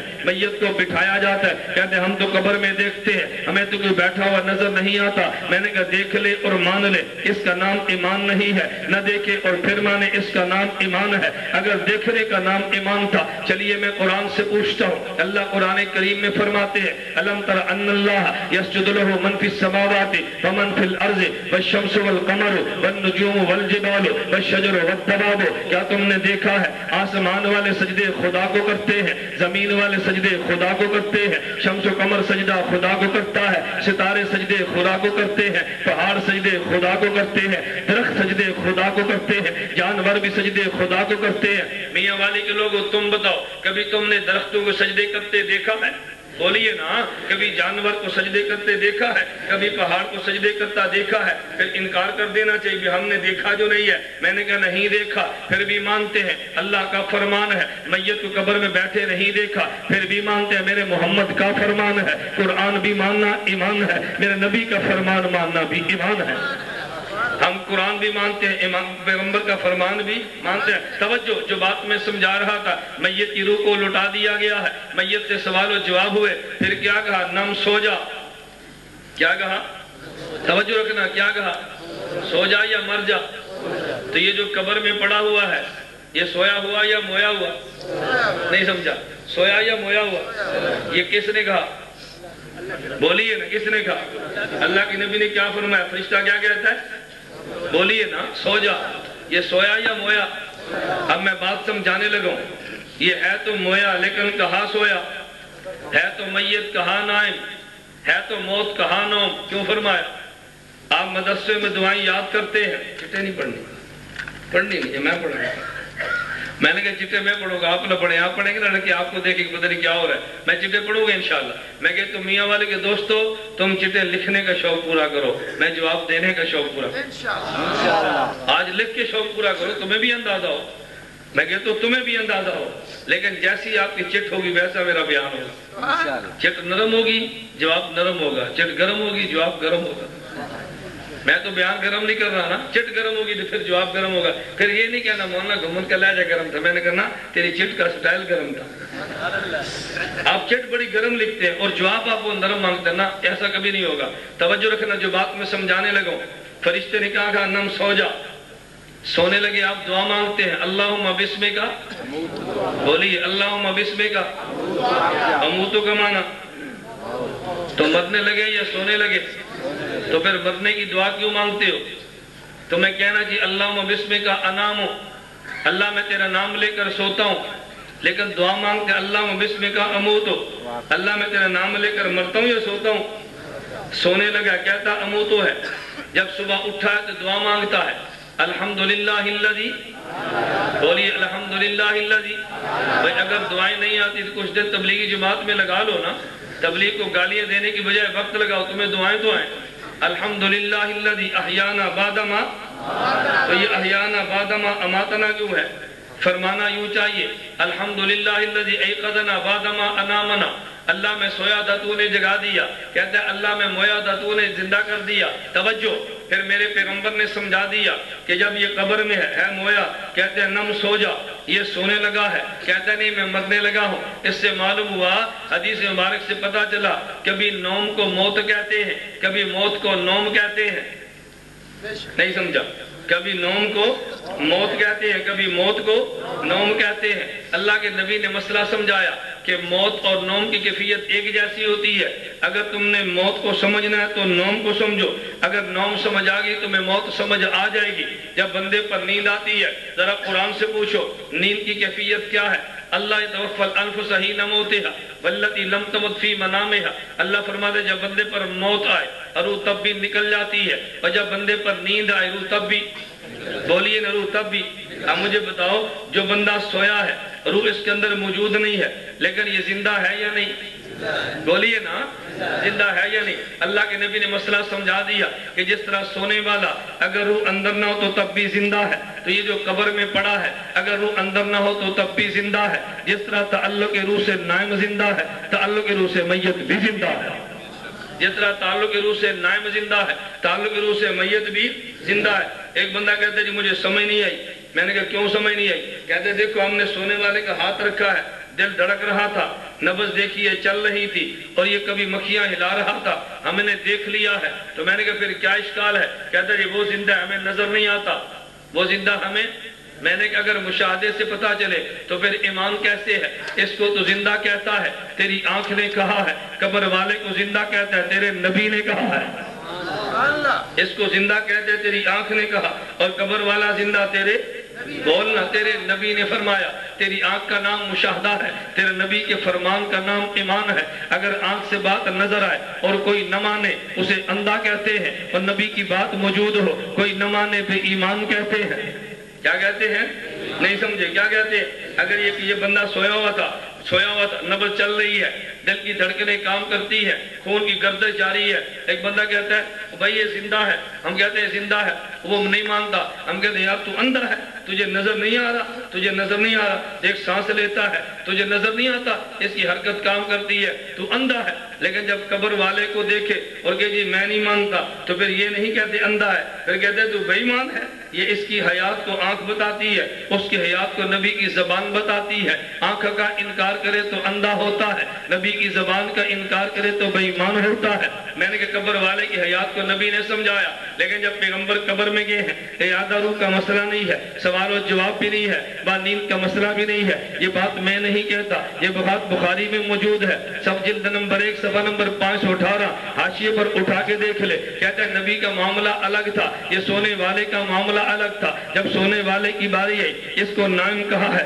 لیکن نبی کو نائم نہیں کہا۔ کہتے ہیں اصلا نبی کو نائم نہیں کہا، کہتا ہے لا یتقوا موتا بل یستمر حیا۔ ارے نبی کے اوپر نہ تو قبر میں موت آتی ہے، نہ نبی کی موت کے بعد نیند آتی ہے۔ یہ جو قبر والا عام میت تھا اس کو نائم کی طرح زندہ مانتے ہیں، اور نبی کو نائم کی طرح نہیں، نبی کو جاگنے والے کی طرح مانتے ہیں۔ میں نے کہا قبر میں گیا تھا، اس سے روح کو لٹایا گیا، سوال و جواب کیے، جب سوال و جواب دیے تو روح نکل گئی ہے۔ اس کی روح علیین سے جین میں تھی، اور بندہ قبر میں تھا اور تعلق روح سے زندہ تھا، اسے نائم کہتے ہیں۔ لیکن میرا محمد قبر میں ہے، میرا پیغمبر اپنے روضہ میں ہے، میرے پیغمبر کی روح کا تعلق بھی تھا، تعلق اس کا بھی تھا، لیکن اس کا تعلق ایسے جیسے سونے والا ہے، اور نبی کا تعلق ایسے جیسے جاگنے والا ہے۔ اب لوگ کہتے ہیں وہ تم تو عام میت کو بھی زندہ کہتے ہو، اور تم نبی کو بھی زندہ کہتے ہو، تو نبی امتی میں فرق کیا ہوا ہے؟ میں نے کہا فرق یہ ہے امتی قبر میں زندہ جیسے سونے والا زندہ ہے، اور نبی قبر میں زندہ جیسے جاگنے والا زندہ ہے۔ امتی قبر میں زندہ جیسے سونے والا زندہ، اور نبی قبر میں زندہ جیسے جاگنے والا زندہ۔ نہ سمجھ آئے تو میری طرف توجہ رکھنا، میں تجھے مثال سے بات سمجھاتا ہوں، ادھر دیکھنا، یہ بال زندہ ہے یا مردہ؟ بولیے نا، اگر زندہ نہ ہوتا تو بڑھتا کیوں؟ یہ بال بھی زندہ ہے، یہ رخسار بھی زندہ ہے، آنکھ کی پتری بھی زندہ ہے، تیرا دماغ بھی زندہ ہے، لیکن فرق کیا ہے؟ عام ایسے زندہ جیسے تیرا بال زندہ ہے، جیسے بال زندہ، مومن ایسے زندہ جیسے تیرا رخسار زندہ ہے، شہید ایسے زندہ جیسے آنکھ کی پتلی زندہ، نبی ایسے زندہ جیسے تیرا دماغ زندہ۔ یہ حیات ہے، لیکن حیات میں فرق ہے نا۔ میں پہلے یہ سمجھا رہا تھا تو یہ تو پتہ چلے کہ میرے پیغمبر کی حیات کا معنی کیا ہے قبر میں۔ جب معنی سمجھ نہیں آتا اگلی الجھنیں آتی ہے۔ ہم نے کہا اموات کے حیات ہونے کا معنی اور ہے، اور نبی کی قبر میں حیات ہونے کا معنی اور ہے۔ امتی ایسے زندہ جیسے سونے والا، اور نبی ایسے زندہ جیسے جاگنے والا۔ توجہ رکھنا، مجھے بتاؤ سونے والا سنتا ہے یا نہیں؟ بولیے نا بھائی، سونے والا سنتا ہے یا نہیں؟ کوئی کہتا ہے سنتا ہے، کوئی کہتا ہے نہیں سنتا۔ اب مجھے بتاؤ آپ ابھی جا کر گھر سوئیں گے؟ بولیے نا۔ اور صبح نماز کے لیے اٹھیں گے، کیسے اٹھیں گے؟ امی کہے گی بیٹا اٹھ نماز کا وقت ہو گیا، ابو کہے گا اٹھ نماز کا وقت ہو گیا، بیوی کہے گی اٹھو نماز کا وقت ہو گیا۔ تو جب آپ کو کہے گی نماز کا وقت ہو گیا، اٹھ کر اس کی بات سنیں گے یا سن کر اٹھیں گے؟ بولیے نا۔ تو پھر سونے والا سنتا ہے یا نہیں؟ بولیے نا، سنتا ہے۔ میں کہتا ہوں نہ یقین آئے تو پھر اگر کوئی مماتی باپ ہو اور بیٹا اللہ کے فضل سے حیاتی ہو، باپ گھر میں سویا ہو تو بیٹے کو چاہیے شور کرے، ماں پوچھے گی بیٹا شور نہ کر، ابو کی نیند کھل جائے گی تو فوراً کہہ دے امی وہ سویا ہے، وہ تو سنتا ہی نہیں ہے۔ امی سویا وہ کہے گی نہیں سنتا ہے، وہ ابھی تو ہم کہتے ہیں سویا مویا ایکو جیا، نہ سویا سنتا ہے نہ مویا سنتا ہے۔ اب یہ مویا سویا کیسے سننے لگا ہے؟ تو بات سمجھ آئی؟ تو سونے والا سنتا ہے یا نہیں؟ بولنا، سونے والا بھی سنتا ہے. تو میں کہتا ہوں سونے والے کا سماع اور ہے اور جاگنے والے کا سماع اور ہے. عام اموات کا سماع اور ہے اور میرے نبی کا سماع اور ہے. اب سونے والے کی قسمیں ہیں. بعض سونے والے وہ ہیں جنہیں جہاز کہتے ہیں. سونے والا کون ہے؟ جسے توجہ رکھنا، اسے کیا کہتے ہیں؟ جہاز. اب اس کو اٹھاؤ تو بات سنتا ہے، اس کی کان میں تو آواز ہے تب بھی نہیں سنتا، ہاتھ لگائے تب بھی نہیں سنتا ہے. تو یہ بھی سونے والا. اور ایک بندہ صحت مند ہے، ہلکی سی آواز ہے تو بھی اٹھ جاتا ہے دونوں سننے والے. لیکن جب آدمی جہاز کو دیکھتا ہے، جب اس پوٹری کو دیکھتا ہے، اس کو کوئی اٹھائے نا، کہتے ہیں یہ نہیں سنتا مت اٹھا، اس نے نہیں اٹھنا مت اٹھا. اب وہاں پر سماع کی نفی کی ہے. اس کی سماع اتنی کمزور تھی کہ نفی کر دی ہے. لیکن صحت مند بندہ کہتے ہیں یار کمرے کو حرکت نہ دینا، ہلکی سی آواز آئی تو اس نے اٹھ جانا ہے، ہلکی سی آواز آئی تو اس نے اٹھ جانا ہے. کیونکہ بس اوقات سماع کمزور ہوتی ہے. ہمارے اکابر کہتے ہیں مردہ نہیں سنتا، کمزور ہونے کی وجہ سے سماع کی نفی ہوتی ہے. اور بعض ولی ہے سماع بلند درجے کی ہے، وہ کہتے ہیں مردہ سن لیتا ہے. میں سے کیا سمجھانے لگا ہوں؟ اصحاب پیغمبر میں اختلاف ہے. بات کہتے ہیں کہ عام میت سنتی ہے، بات کہتے ہیں عام مردہ نہیں سنتا. لوگ کہتے ہیں اختلاف کیوں ہے؟ میں کہتا ہوں اختلاف اس لیے کہ مردہ ایسے جیسے سونے والا، بعض سننے والوں کا سماع کمزور ہوتا ہے، لوگ کہتے ہیں نہیں سنتا، اور بعضوں کا سماع مضبوط ہوتا ہے، کہتے ہیں سن لیتا ہے. اگر پوڈری کو دیکھیں گے ہم کہتے ہیں نہیں سنتا، صحت مند کو دیکھیں گے ہم کہیں گے سن لیتا ہے. اگر کافر کو دیکھیں گے ہم کہیں گے نہیں سنتا، اگر ولی کو دیکھیں گے ہم کہیں گے سن لیتا ہے. کہتا ہے نا یہ نہ کہنا سن لیتا ہے. میں نے کہا کیوں نہ کہ؟ کہتا ہے اس کے شرک پیدا ہوگا. میں نے کہا شرک کیوں ہوگا؟ کہتا ہے جب سنے گا تو دے گا. میں نے کہا یہ شرک توجہ. کہتا ہے جب سنے گا تو دے گا. میں نے کہا اس کو توحید نہیں کہتے، توحید دیوبند والوں کی ہے کہ سن لے تب بھی نہیں دے سکتا. نہیں سمجھا؟ سن لے تب بھی، وہ کہتے ہیں یہ نہ کہنا سنتا ہے، جب سنے گا تو پھر. میں نے کہا سن لے تب بھی نہیں دے سکتا. آپ میری بات سن رہے ہیں کہ نہیں سن رہے؟ بولیے نا سن رہے ہیں. جو سن رہے ہیں ہاتھ کھڑے کرو. اب دیکھیں آپ میری بات سن رہے ہیں لیکن سننے والا کو دے بھی سکتا ہے. کہتا ہے یہ نہ کہنا سنتا ہے، ورنہ لوگ کہیں گے دیتا بھی ہے. میں نے کہا توحید ہی ہے کہ سن لے تب بھی نہیں دیتا. میں بات سمجھا رہا تھا. عام میت کا معاملہ الگ ہے اور نبی کا معاملہ الگ ہے. میت سونے والے کی طرح زندہ اور نبی جاگنے والے کی طرح زندہ. تو جب نبی کی سماع ہی الگ ہے، نبی کی حیات ہی الگ ہے. ہم اس لیے عام اموات پر بحث نہیں کرتے، ہم پیغمبر کی حیات پر بحث کرتے ہیں. یہ تب بھی تیرے شہر میں جلسہ کرے گا. میں بہت بڑی تحدی اور چیلنج کے ساتھ کہتا ہوں یہ عام مردوں کی بات کرے گا. میں نے کہا عام مردوں کو چھوڑ لے، ہمارا مسئلہ تو پیغمبر کا ہے. عام مردوں کے بارے میں تو کہہ دے نہیں سنتا، ہم تب بھی مان لیں گے. تو کہہ دے سنتا ہے، ہم تب بھی مان لیں گے. جس مسئلے پہ صحابہ پیغمبر کا اختلاف ہو ہم اس میں بحث نہیں کرتے، لیکن جس میں صحابہ پیغمبر کا اتفاق ہو اس سے تو اختلاف کرے گا، بحث تو تب ہوگی نا. اس لیے عام مردوں کی ہم بحث نہیں کرتے. عام مردوں کے بارے میں سماع کا عقیدہ رکھ تب بھی ٹھیک ہے، کیونکہ ہے نہیں سنتا تب بھی ٹھیک ہے. لیکن انبیاء کے بارے میں کسی ایک بندے کا بھی عقیدہ یہ نہیں ہے کہ نبی قبر میں نہیں سنتا. میں یہ بات چیلنج کے ساتھ کہتا ہوں 1400 سال میں 1957 سے پہلے کسی ایک مستند عالم کا حوالہ دے دو جو یہ کہہ دے کہ نبی کے قبر پہ صلاۃ و سلام پڑھو، پیغمبر نہیں سنتا. ہم تیری فتح اپنی شکست مان لیں گے. لیکن نبی کے بارے مسئلہ ہو، عام اموات کے بارے مسئلہ نہ ہو. عام اموات کا معنی الگ ہے اور نبی کا معاملہ الگ ہے. یہ تجھے فتاوی رشیدیہ کا حوالہ دے گا. کہتا ہے مولانا گنگوہی نے لکھا ہے. میں نے کہا تو بات غلط نقل کرتا ہے. مولانا گنگوہی سے کسی نے پوچھا، فتاوی رشیدیہ میں موجود ہے. عام مردے کی قبر پہ جا کے بعض لوگ اس سے دعا کی درخواست کرتے ہیں، کیا میت سے دعا کی درخواست کرانا جائز ہے یا نہیں؟ مولانا گنگوہی کی بات سننا. مولانا گنگوہی فرماتے ہیں کہ جو میت کے سننے کا قائل ہے اس سے دعا کرانے کا بھی قائل ہے. جو میت کے سننے کا قائل نہیں وہ دعا کرانے کا بھی قائل نہیں. تو دعا کرانی چاہیے یا نہیں؟ اس کا مسئلہ اس پر ہے کہ سنتا ہے یا نہیں. فرمایا عام اموات کے بارے میں جو کہتا ہے سنتا ہے وہ دعا بھی کرا لیتا ہے، جو کہتا ہے نہیں سنتا وہ دعا نہیں کراتا. لیکن انبیاء کے سماع میں کسی کو اختلاف نہیں ہے. انبیاء کے سماع میں کسی کے اختلاف معلوم ہوا. پھر نبی کے روزے پہ جا کے نبی سے درخواست کر دینی تو جائز ہے. اور اگر تجھے یقین آئے آج خدا تجھے پیغمبر کے روزے پر لے جائے، آج تجھے خدا نبی کے روزے پر لے جائے، میں کہتا ہوں جا نبی کے روزے پہ دیکھنا. توجہ، آپ جاؤ نبی کے روزے پہ دیکھنا. تیری پشت قبلے کی طرف ہونی چاہیے، تیرا منہ نبی کے روزے کی طرف ہونا چاہیے. میرے پیغمبر کے روزے کے جہاں ستون مبارک ہے، ایک ستون اس کونے والا، ایک ستون اس کونے والا، ایک ستون آگے ہے. یہ جو درمیان والے دو ستون ہیں میرے نبی کے مواجہہ کے سامنے، وہاں جا کے دیکھنا وہاں آج بھی یہ شعر لکھا ہوا ہے، یا خیر من دفنت بالکائے اعظم ہو فتاب من طیبہن من الکائے والاکم ہو نفس الفداء لقبر انت ساکن ہو وفی الافاہ والجود والکرم ہو۔ اگر یہ عقیدہ شرک تھا مجھے بتا نبی کے روزے پہ کیوں درج ہے؟ نبی کے روزے پہ تو شرک نہیں ہوتا، میرے پیغمبر نے دعا مانگی ہے اللہم لا تجعل قبری وثن یعبد، اللہ میری قبر پہ شرک نہ ہو، تو بھی کہتے ہیں نبی کی دعا خدا نے قبول کی ہے،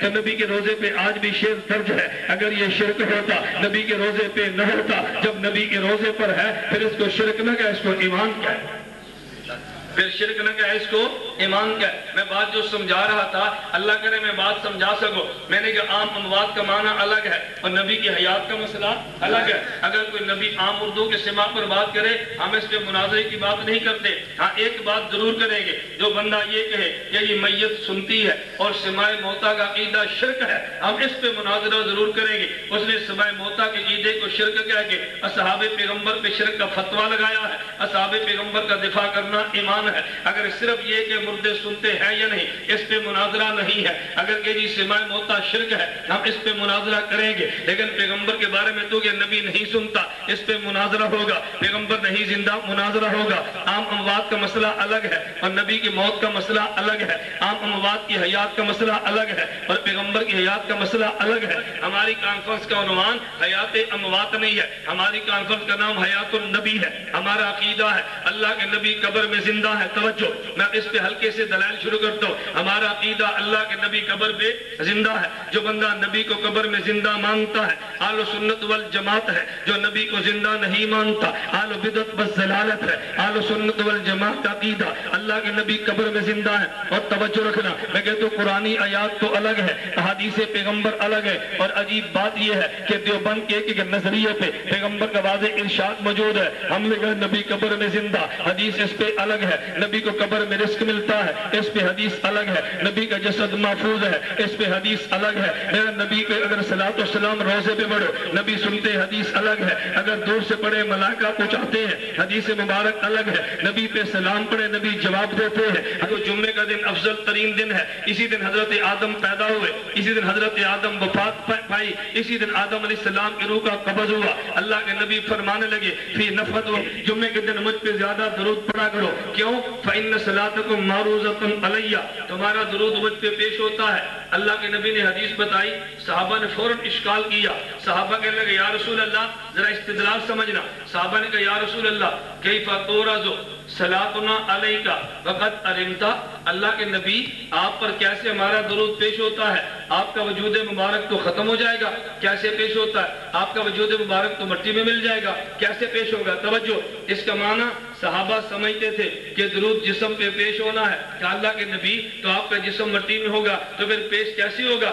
اللہ کے نبی نے فرمایا ان اللہ حرم علی الارض ان تاکل اجساد الانبیاء، یہ عام اردو کا مسئلہ ہے، ان کا جسم تو مٹی میں مل جاتا ہے، نبی کا مسئلہ یہ نہیں ہے۔ اللہ نے زمین پہ حرام کر دیا ہے وہ نبی کے جسم کو کھائے، میرے جسم کو مٹی نہیں کھا سکتی۔ توجہ رکھنا، جب اللہ کے نبی نے فرمایا کہ درود پڑھو مجھ پہ پیش ہوتا ہے تو صحابہ کا سوال کیا تھا کہ پیش کس پہ ہونا ہے؟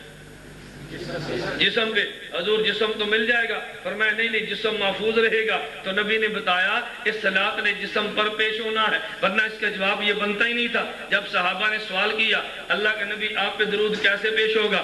اللہ کے نبی فرماتے میرے جسم نے تھوڑے سننا ہے، وہ تو میری روح پہ پیش ہونا ہے۔ حضور کیا فرماتے؟ میرے جسم پہ نہیں میری روح پہ پہنچنا۔ اللہ کے نبی نے یہ نہیں فرمایا، فرمایا نانا میرا جسم سالم رہے گا، تمہارا سوال بھی ٹھیک ہے لیکن جواب تو سنو، میرے جسم نے محفوظ رہنا ہے۔ تو نبی نے سمجھا دیا کہ جو بندہ سلام پڑھتا ہے اس نے نبی کے جسم مبارک پر پیش ہونا ہے۔ نمبر 2، ہمارا عقیدہ کیا تھا؟ نبی کو قبر میں رزق ملتا ہے، فرمایا نبی اللہ حی یرزق، نبی قبر میں زندہ بھی ہے، نبی کو رزق بھی ملتا ہے۔ ایک مماتی مجھے کہنے لگا کہ مولانا گھمر صاحب بات سمجھ نہیں آتی۔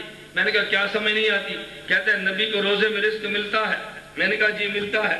کہتا ہے نبی پاک کو پانی بھی ملے گا۔ میں نے کہا جی بالکل، جب رزق ملے گا اس میں کھانا پینا تو دونوں چیزیں شامل ہیں۔ پھر مجھے تعجب سے کہنے لگا جب اللہ کے نبی قبر میں کھاتے اور پیتے ہیں تو نبی قضاء حاجت کے لیے کہاں جاتے ہیں؟ الیاذ باللہ، الیاذ باللہ۔ کیا کہتا ہے نبی قضاء حاجت کے لیے کہاں جاتے ہیں؟ میں نے کہا چل تو بتا، خدا تجھے ہدایت عطا فرما دے۔ ہدایت کے بعد اللہ تجھے جنت عطا فرما دے، تو جنت میں جا کے کھائے اور پیے گا؟ کہتا جی کھاؤں اور پیوں گا۔ تو میں نے کہا پھر تو قضائے حاجت کے لیے جہنم میں جائے گا؟ تو قضائے حاجت کے لیے کہاں جائے گا؟ مجھے کہتا ہے توجہ، میں نے کہا قضائے حاجت کے لیے کہاں جائے گا؟ کہتا ہے جنت میں قضائے حاجت کی حاجت ہی نہیں ہوتی۔ میں نے کہا پیغمبر کا روضہ بھی جنت ہے، پیغمبر کا روضہ بھی جنت ہے، جنت میں جا کر تو قضائے حاجت کی حاجت ہوتی ہی نہیں ہے۔ پھر اس کا کیا معنی کہ نبی پاک قضائے حاجت کے لیے کہاں تشریف لائے جائیں گے؟ اس کا معنی کیا ہوگا؟ میں نے کہا نہ، یہ بات نہ کہنا، جب آدمی جنت میں جائے کھائے اور پیے گا، لیکن قضائے حاجت کی حاجت جنت میں نہیں ہے۔ کہا جی نبی زندہ ہے؟ میں نے کہا بالکل زندہ ہے۔ کہتے ہیں کہ میرا سوال اور بھی ہے۔ میں نے کہا وہ کیا؟ کہتا نبی پاک صلی اللہ علیہ وسلم کی قبر تو چھوٹی سی ہے۔ میں نے کہا پھر کیا ہوا؟ کہتا جب نبی قبر میں زندہ ہے تو کیا نبی پاک سانس نہیں گھٹتا؟ یہ تو کتنا نبی کے ساتھ زیادتی ہے، چھوٹی سی قبر میں اللہ نے زندہ رکھا ہوا ہے۔ میں نے کہا تو ماں کے پیٹ میں زندہ رہا یا مردہ؟ کہتا جی کچھ ماہ تک زندہ بھی رہا ہوں۔ میں نے کہا ماں کے پیٹ میں تیرا سانس نہیں گھٹا؟ خدا نے کتنا ظلم کیا تیرے اوپر۔ کہتا جی ماں کے پیٹ میں نہیں سانس گھٹتا۔ تو میں نے کہا خدا جو ماں کے پیٹ میں رکھتا ہے وہاں بھی سانس نہیں گھٹنے دیتا، خدا قبر کے پیٹ میں رکھتا ہے ساتھ وہاں بھی نہیں گھٹنے دیتا، یہاں بھی زندہ ہے وہاں بھی زندہ ہے، سانس تو وہاں بھی کچھ نہیں یہاں بھی کچھ نہیں ہے۔ میں نے کہا اور بتاؤ؟ چلیے اللہ کے نبی صلی اللہ علیہ وسلم نے فرمایا دیکھو نبی کا جسم محفوظ بھی ہے، نبی کا جسم، بولیے نبی کا جسم۔ اچھا آپ نے سنا ہوگا مماتی ایک عقیدہ بیان کرتا ہے، کہتا جی ہمارے ہاں نبی کا جسم معطر ہے، کیا کہتا ہے؟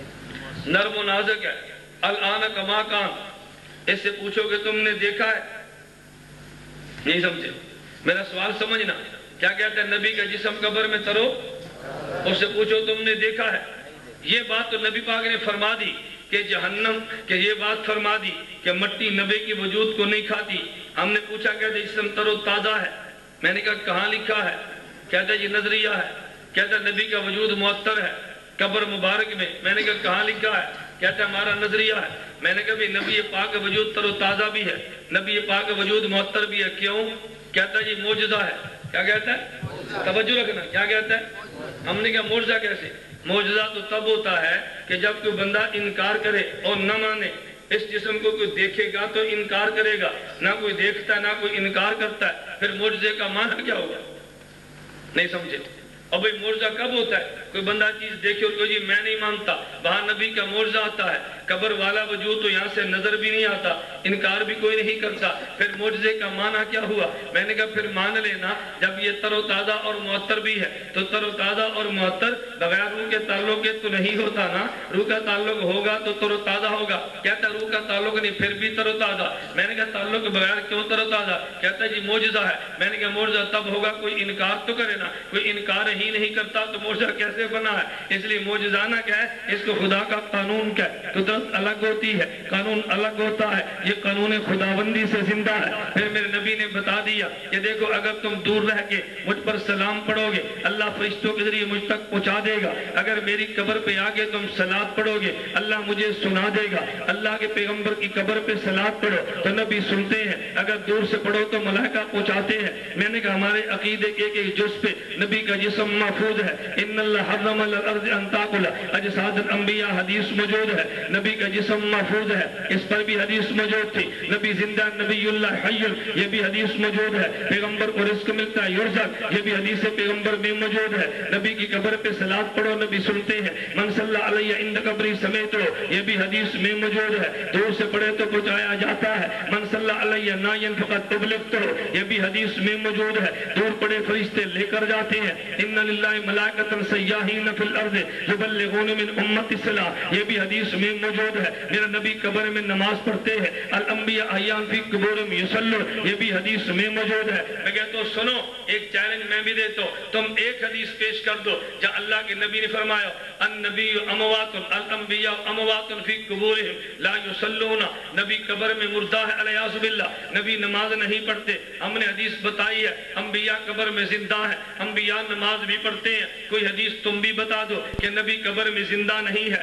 اور نبی قبر میں نماز نہیں پڑھتے۔ ہمارے عقیدے کے ایک جز پہ بحمداللہ حدیث مبارک موجود ہے۔ قرآن کریم کی تفصیل تو پیغمبر بتائیں گے، میرے نبی نے تفاصیل بتا دی ہے۔ ہم قرآن بھی مانتے ہیں، پیغمبر کی حدیث بھی مانتے ہیں۔ آپ کے ذہن میں کہ یہ رہ نہ جائے کہ آپ نے قرآن کی آیت تو پڑھی نہیں ہے. میں نے کہا قرآن کریم میں ہے وَلَقَدْ آتِينَا مُوسَى الْكِتَابَ فَلَا تَكُنْ فِي مِرْيَةٍ مِّن لِقَائِهِ. اللہ نے اپنے نبی کو فرمایا ہم نے حضرت موسیٰ کو کتاب تورات دی ہے. میرے نبی جب تیری موسیٰ سے ملاقات ہو تو نے شک نہیں کرنا. ابن عباس رضی اللہ عنہما فرماتے ہیں روح المعانی اٹھا کے دیکھ لے. علامہ علوسی نے لکھا ہے کہ جب وہاں پہ بیت المقدس میں گئے ہیں میرے نبی معراج پر گئے ہیں اسراء پہ گئے ہیں وہاں جبرائیل امین نے کہا تقدم یا محمد اے محمد آپ آگے بڑھ کے نماز پڑھیں. فلما فرغ من الصلاۃ جب نبی نماز سے فارغ ہوئے کہا صل یا محمد من ارسلنا اے میرے پیغمبر آپ ان سے پوچھ سکتے ہیں. وہاں بھی یہ کہا ہے. اور ابن عباس فرماتے ہیں حضرت موسیٰ کی جب ملاقات ہوئی ہے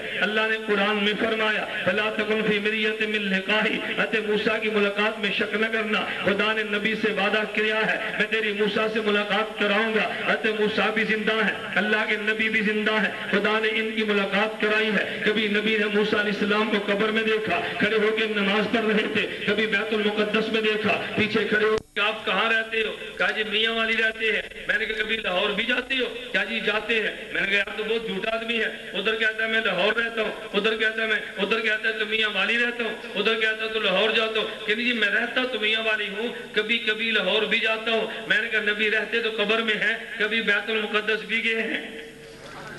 نہیں سمجھا. کبھی بیت المقدس بھی تیرا لاہور چلا جانا میاں والی ہونے کے خلاف نہیں ہے تو نبی کے بیت المقدس میں چلے جانا قبر میں زندہ ہونے کے خلاف نہیں ہے. بات سمجھ کیوں نہیں آتی؟ بات سمجھ آتی ہے لیکن اگر سمجھ ہو عقیدے میں بد عقیدگی آ جائے تو سمجھ ختم ہو جاتی ہے. میں یہ کہہ رہا تھا وَلَقَدْ آتِينَا مُوسَى الْكِتَابَ فَلَا تَكُنْ فِي مِرْيَةٍ مِّن لِقَائِهِ. نبی کی حیات پر دلیل ہے. وَاسْأَلْ مَنْ أَرْسَلْنَا نبی کی حیات پر دلیل ہے. لَا تَقُولُوا لِمَن يُقْتَلُ فِي سَبِيلِ اللَّهِ أَمْوَاتٌ نبی کی حیات پر دلیل ہے. یہ میں نہیں کہہ رہا اس پہ مفسرین نے لکھا ہے اس پہ محدثین نے لکھا ہے اور علامہ شوکانی جیسا غیر مقلد بھی اعتراف کرتا ہے. نیل الاوتار میں لکھا اس نے کہا ورد النص فی کتاب اللہ فی حیات الشہداء انہم احیاء یرزقون عند ربهم وان حیاتهم فی متعلقۃ بالجسد فکیف بالانبیاء والمرسلین. علامہ شوکانی بھی مانتا ہے حضرت علامہ بہقی بھی مانتے ہیں. میں نے کہا علامہ سمہودی بھی مانتے ہیں. اگر تجھے اور نظر نہ آئے مجھے میاں والی سے فون آیا وہ جی ہمیں ایک میسج آیا ہے. میں نے کہا کیا میسج آیا؟ کہ جی فتاوی البلد الحرام کا حوالہ دیا ہے. فتاوی البلد الحرام کہ سعودیہ کا فتویٰ آ گیا ہے کہ جو نبی کی سما والی حدیث ہے ضعیف ہے. میں نے کہا سعودیہ کی حکومت کا بانی کون تھا؟ کہتا جی مجھے نہیں پتا. میں نے کہا تجھے پتا ہوتا کبھی سواری نہ کرتا. کہتا جی کیا مطلب؟ میں نے کہا محمد بن عبد الوہاب نجدی یہ جو بانی تھا جس نے موجودہ سسٹم کو قائم کیا ہے اس کے بیٹے کا نام عبداللہ ہے. اتحاف النبلاء میں لکھا ہے کہتے والذی نعتقد ان رتبتہ نبینا صلی اللہ علیہ وسلم ہمارا عقیدہ یہ ہے ہمارے پیغمبر کا رتبہ اعلیٰ مراتب المخلوقین علی الاطلاق تمام مخلوقات سے اعلیٰ ہے. وانہ صلی اللہ علیہ وسلم حی فی قبرہ نبی اپنی قبر میں زندہ ہے. وانہ صلی اللہ علیہ وسلم لیسمع من یسلم علیہ جو نبی پہ سلام پڑھے نبی سنتا بھی ہے. میں نے کہا ان کا عقیدہ تو یہ تھا. اٹھا کے ابن قیم کو دیکھ لے عقیدہ نبی کی حیات کا ہے. اٹھا ابن تیمیہ کو دیکھ لے عقیدہ پیغمبر کی حیات کا ہے. کہتا ہے پھر بن باز نے کیوں لکھا ہے؟ توجہ بن باز نے کیوں لکھا ہے؟ میں نے کہا بن باز تو کہہ رہا تھا 3 طلاق دو تو 1 بنتی ہے تو مان لے گا. بن باز تو کہہ رہا تھا تراویح 8 کی بجائے 20 کی بجائے 8 بنتی ہے تو مان لے گا. کہتا جی کیا مطلب؟ میں نے کہا جس طرح دیوبند والوں میں سے ایک نے حیات کا انکار کرا تو نکل گیا ہے تو کچھ وہاں سے بھی نکلے کچھ یہاں سے بھی نکلے. نکلنے والے نکلنے والوں کا حوالہ دیں گے اور رہنے والے رہنے والوں کا حوالہ دیں گے. تو نکلنے والے کا حوالہ نہ دے رہنے والے کا حوالہ دے. نہیں سمجھا؟ رہنے والے کا. جیسے آئے لوگ کہتے ہیں وہ جی دیوبندیوں کا عقیدہ ہے نبی قبر میں زندہ نہیں ہے. میں نے کہا ان کا جو دیوبند سے نکلا ہے جو دیوبند میں اس کا عقیدہ نہیں ہے. اور یہ بات میں نہیں کہتا. ناروال میں جلسہ تھا مماتیوں کے مدرسے میں جلسہ تھا. علامہ حیدری سٹیج پر موجود تھے. وہاں مماتی مولوی جو میزبان تھا مولوی عبدالعزیز کٹانا اس مولوی نے کہا کہ دیکھو جی حیات کے مسئلے میں دیوبندیوں میں اختلاف ہے اور یہ سٹیج کا مسئلہ نہیں ہے عوام کے سامنے بیان نہیں کرنا چاہیے.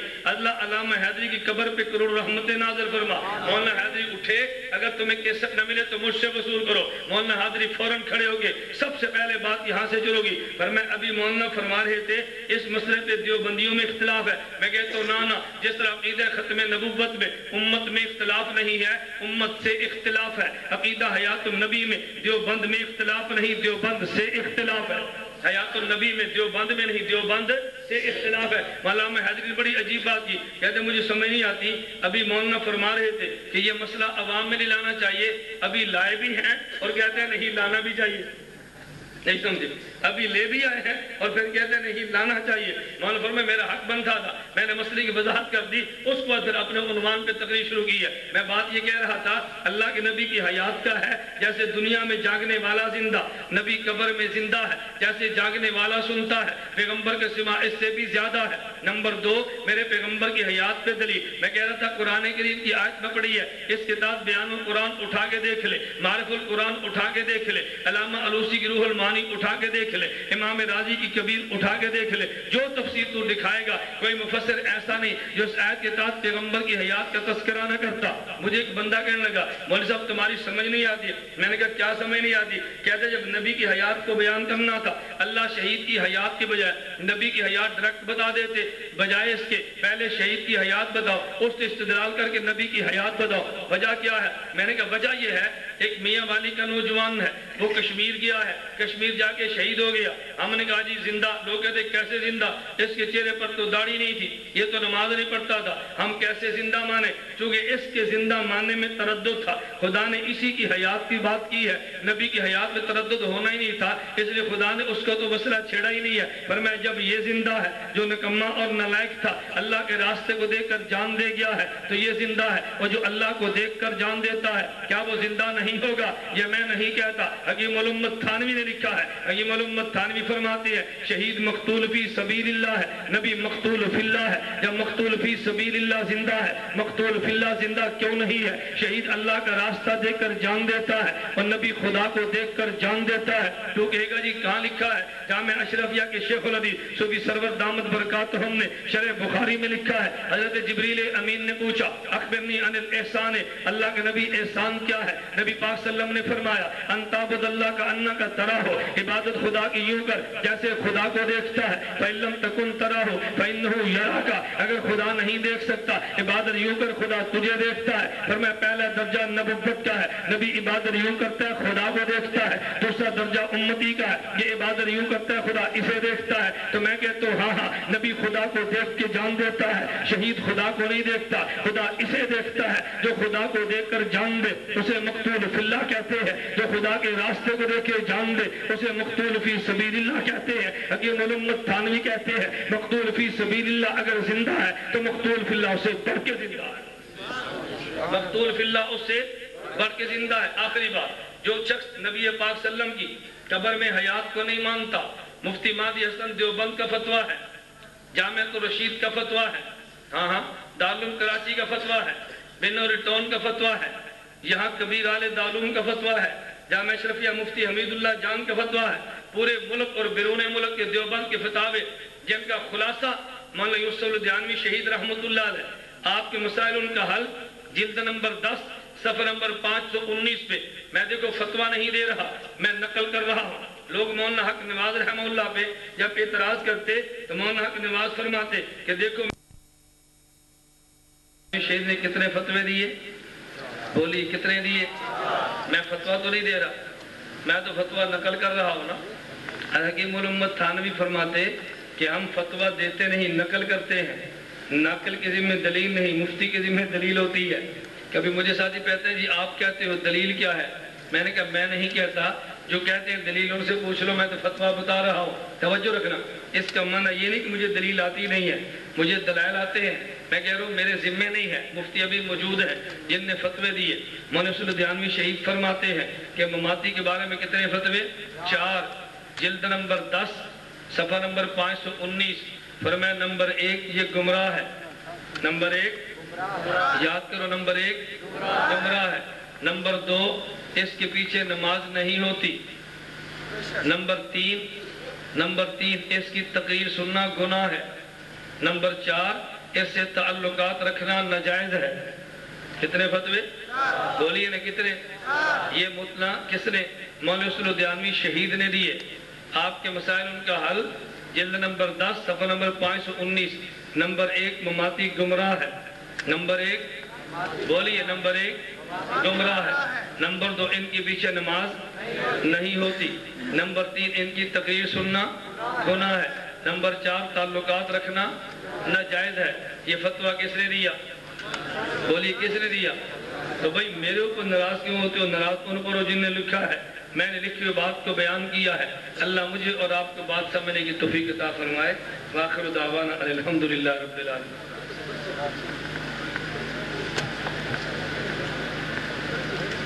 بھائی اپنی چٹوں کا جواب سننا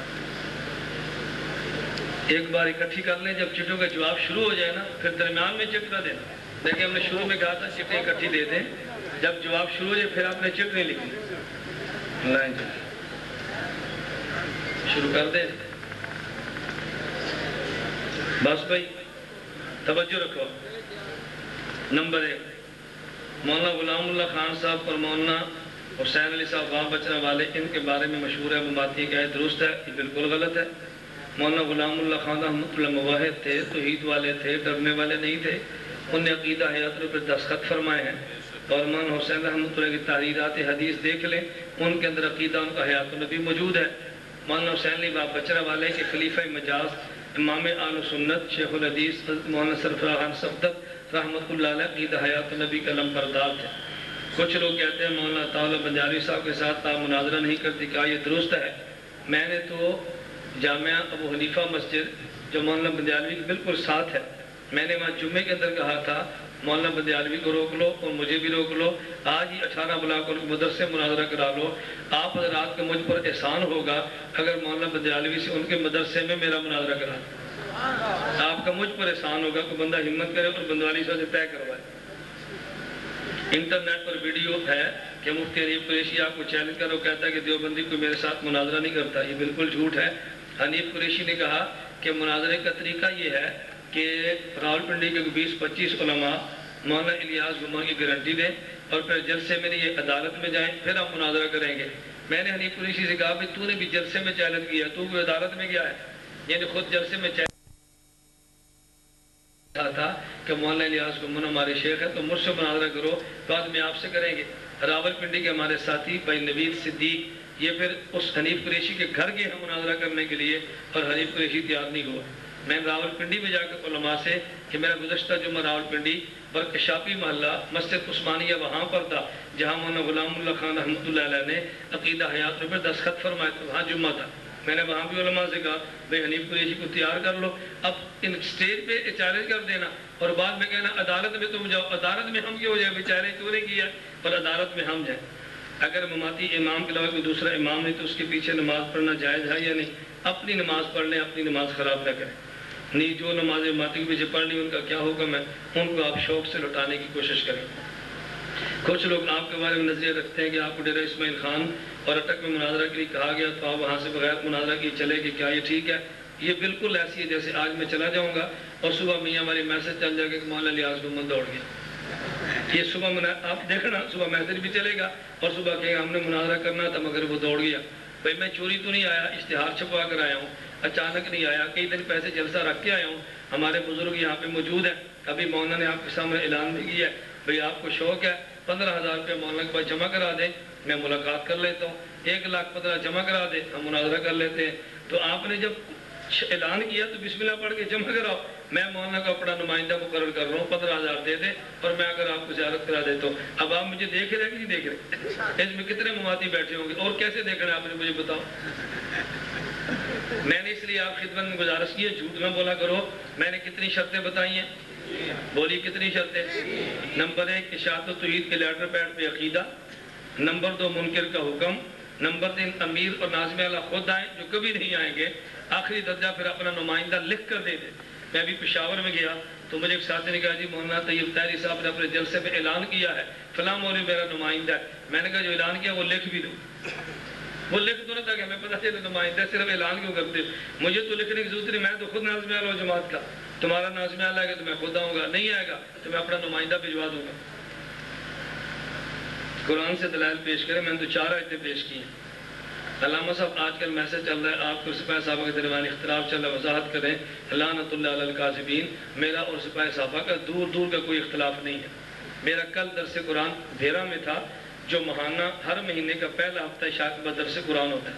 وہاں پر نیا SHO آیا, اس نے کہا جی میں درس نہیں ہونے دوں گا, مولانا 4 شیڈول میں ہے. انہوں نے کہا فور شیڈول میں نہیں ہے. اس نے کہا میں نہیں ہونے دوں گا. آپ پھیرا سے پتہ کرو، وہاں مدرسہ عمر فاروق محتمم بھائی انور، وہ مولانا اکرم آبر صاحب کے پاس آئے اور مولانا اکرم آبر ڈی پی اور ڈی سی او کے جا کر ملے کہ مولانا الیاس گمن کا درس ہوگا، اگر اس کا درس نہ ہوا ہم سرگود شیعہ کی مجلس نہیں ہونے دیں گے.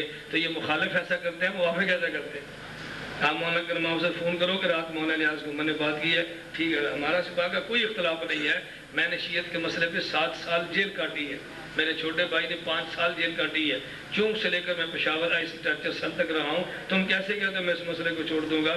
آپ کے میاں والی جیل، میاں والی شہر میں بعد میں آیا ہوں اور میاں والی جیل میں پہلے آیا ہوں. میں آپ کے شہر بعد میں، جیل میں نے آپ کے پہلے دیکھی. ایسے جھوٹ میں بولا کر. ایک ساتھی نے شیخ اسامہ کی شہادت کے بارے میں وضاحت کریں، میرے علم میں نہیں ہے. جو میڈیا آپ سنتے ہیں وہی میڈیا، میں صورت سلاوج میرے سرسد نہیں ہے کہ میں کوئی حتمی بات کہہ دوں. ایک ساتھی نے بھی میسج چلایا کہ جی مولانا الیاس گمن صاحب نے اٹک میں کہا اگر سپاہ صحابہ والے اشاعت و توحید کو بلائیں گے تو میں اپنے اسٹیج پر شیعہ بلاؤں گا. اگر میں نے جملہ کہا تو مجھ پر خدا کی لعنت، اگر میں نے نہیں کہا تو جس نے نقل کیا اس پر خدا کی لعنت. میں یہ کہہ سکتا ہوں سپاہ والوں کو عجیب بات کرتے ہو، اپنی جماعت کو بھی ایسی باتیں کہتا ہے. انبیاء علیہ السلام جب نماز پڑھتے ہیں مرنے کے بعد، جب آپ صلی اللہ علیہ وسلم کی وفات کے بعد 3 دن دفن نہیں کیا گیا، 3 دنوں 15 نمازوں کا کیا بنا؟ میں نے آپ سے کہا تھا ہوتا یہ ہے کہ نماز پڑھتے ہیں ہمیں نظر نہیں آتا، نظر نہ آنا اور ہے اور پڑھنا اور ہے. میں نے آپ کو مثال یہ دی، یہ درخت سجدے کرتا ہے، کہاں لکھا؟ قرآن میں حدیث میں؟ بولیے نا.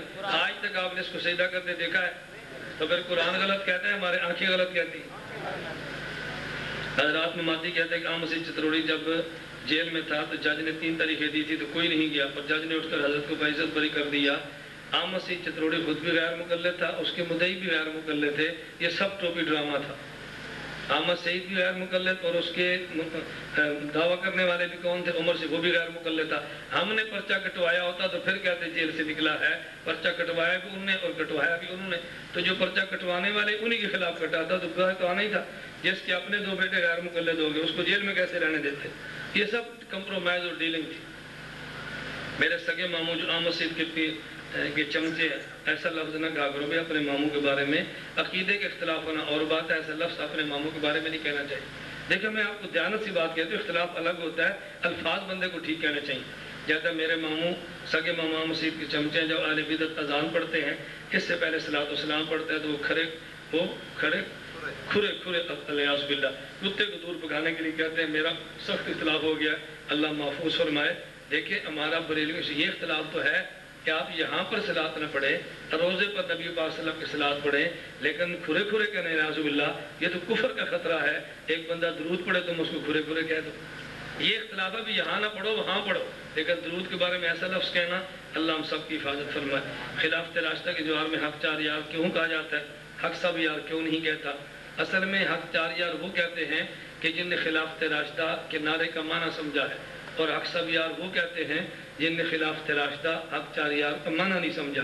ہم نعرہ لگاتے ہیں نعرہ تکبیر، تو جواب کیا آتا ہے؟ اللہ اکبر. کیوں؟ نعرہ تکبیر کا معنی ہے کہ نعرہ لگوانے والا پوچھتا ہے بتاؤ سب سے بڑا کون ہے، تو جواب کیا دیں گے؟ اللہ اکبر.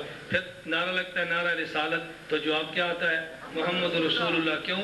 نعرہ لگوانے والا پوچھتا ہے بتاؤ تمہارا رسول کون ہے، تو جواب کیا یاد ہے گے یا محمد دیں گے؟ پھر کہتے ہیں خلافت راشدہ، یہ آپ سے پوچھتا ہے قرآن کریم میں جن صحابہ کی خلافت کا وعدہ ہے وہ کتنے ہیں؟ ہم جواب میں کیا کہیں گے؟ 4. سارے صحابہ خلفاء تو نہیں بنے تھے نا، 6 بنے، لیکن 4 کی خلافت کا وعدہ قرآن میں ہے. اس لیے خلافت راشدہ کا معنی خلافت راشدہ موجودہ فی القرآن ہے. تو جو معنی سمجھتا ہے وہ 4 یار کہتا ہے، جو نہیں سمجھتا وہ سارے یار کہتا ہے. اللہ میں بات سمجھنے کی توفیق عطا فرمائے. مولانا صاحب کیا مقصود ہے کائنات؟ آپ کو کہنا درست ہے، حدیث مبارک میں تو کہنا کیوں درست؟ ابن عباس رضی اللہ عنہ فرماتے ہیں حدیث قدسی لولا محمد لما خلقت، اے آدم اگر میں نے حضور کو پیدا نہ کرنا ہوتا میں تجھے ہی پیدا نہ کرنا ہوتا. اور اگر اللہ انسان کو پیدا نہ کرتے، اللہ کائنات کو پیدا نہ کرتے تو نبی پاک صلی اللہ علیہ وسلم مقصود کائنات ہیں تو کہنے میں کیا کرتے؟ آج ننوتوی کیا فرماتے؟ سب سے پہلے مشیت کے انوار سے نقش روح محمد، پھر اسی نقش سے مانگ کر روشنی وزن میں کونوں مکا کو سجایا گیا.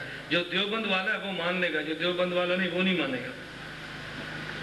مولانا صاحب یزید کے بارے میں اہل سنت جماعت کا کیا عقیدہ ہے؟ یزید کو رحمت اللہ علیہ. نا بھائی، یزید کے بارے میں اہل سنت کا عقیدہ ہے ہم اس کو کافر نہیں کہتے، فاسق اور فاجر کہتے ہیں۔ لعنت کیوں نہیں بھیجتے؟ اور جس کا کفر پہ مرنا یقینی ہو لعنت اس پہ بھیجتے ہیں۔ کفر پہ مرنا یقینی البتہ فاسق تھا، اللہ اس کو چاہے معاف کر دے چاہے اس کو بخش دے، لیکن فسق یزید اہل سنت والجماعت کا اجماعی عقیدہ ہے، جو یزید کے فسق کو نہیں مانتا اہل سنت کے عقیدے والا نہیں ہے۔ مولانا صاحب ہمارے کچھ دیوبندی کھول یعنی میت کسی دن اجتماع کرتے ہیں اور تعویل کرتے ہیں برادری کو اجازت دینے کو ہے نہ بھائی، یہ جو تیسرے چوتھے دن کی خرافات ہیں، ہمیں اس سے بچنا چاہیے اور ہمیں نبی پاک صلی اللہ علیہ وسلم کی سنت کے مطابق میت کے معاملات چلانے چاہیے۔ تو آپ کہتے ہیں مردوں کا عذاب ہوتا ہے، تو دریا خان میں مردوں کو نکال کر کھایا، ان کو عذاب تھا، یعنی ان کا یہی عذاب ہے۔ یہ تھوڑا عذاب ہے ان کو نکال کر کھا رہے ہیں، اور عذاب کون سا ہوتا ہے؟ اصل بات ہے کہ ہمیں عذاب نظر نہیں آتا۔ حضرت عمر بن خطاب رضی اللہ عنہ کے پاس حضرت مولانا محدث دہلوی رحمۃ اللہ علیہ نے یہ تحفہ اثنا عشریہ میں لکھا ہے، سمجھے ذرا۔ حضرت عمر کے پاس ایک یہودی آیا، اس نے ایک کھوپڑی ادھر لی ایک کھوپڑی ادھر لی، اس نے کہا یہ میرے باپ کی کھوپڑی ہے، یہ میری ماں کی کھوپڑی ہے۔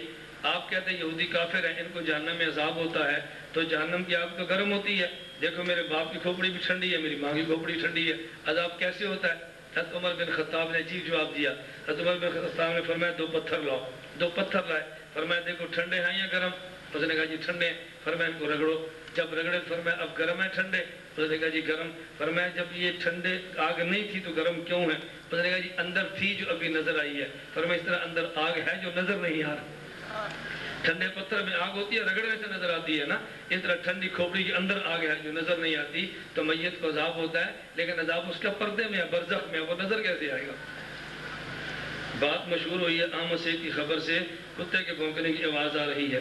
دیکھیں میرے علم میں تو نہیں ہے، سید امین شاہ صاحب رحمۃ اللہ علیہ مخدوم اور پہوڑا والے سید حسین مدنی کے شاگرد رشید، ان کے صاحبزادے سید معاویہ شاہ صاحب کہتے ہیں میں نے اپنے کانوں سے سنی ہے۔ آج وہ سرگودا میرے پاس تشریف لائے تھے تو انہوں نے کہا جی میری آپ ریکارڈنگ کرائیں، ہم نے ویڈیو ان کی ریکارڈ کرائی ہے، ہفتے بعد آپ فون کریں سرگودا ہمارے مرکز سے منگوا لیں۔ وہ کہتے ہیں میں نے اپنے کان سے سنی ہے کہ آواز آئی ہے، تو جس نے سنی ہے وہ تو نہیں جھٹلا سکتے آپ اس کو، آپ نے نہیں سنی تو آپ نہ مانیں۔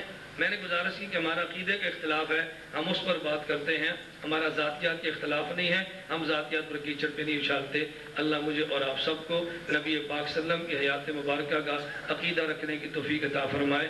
آج حیات النبی کی پہلی کانفرنس ہے، اب دعا فرمائے آئندہ ہر سال ہونی چاہیے کہ نہیں؟ اللہ ہم سب کو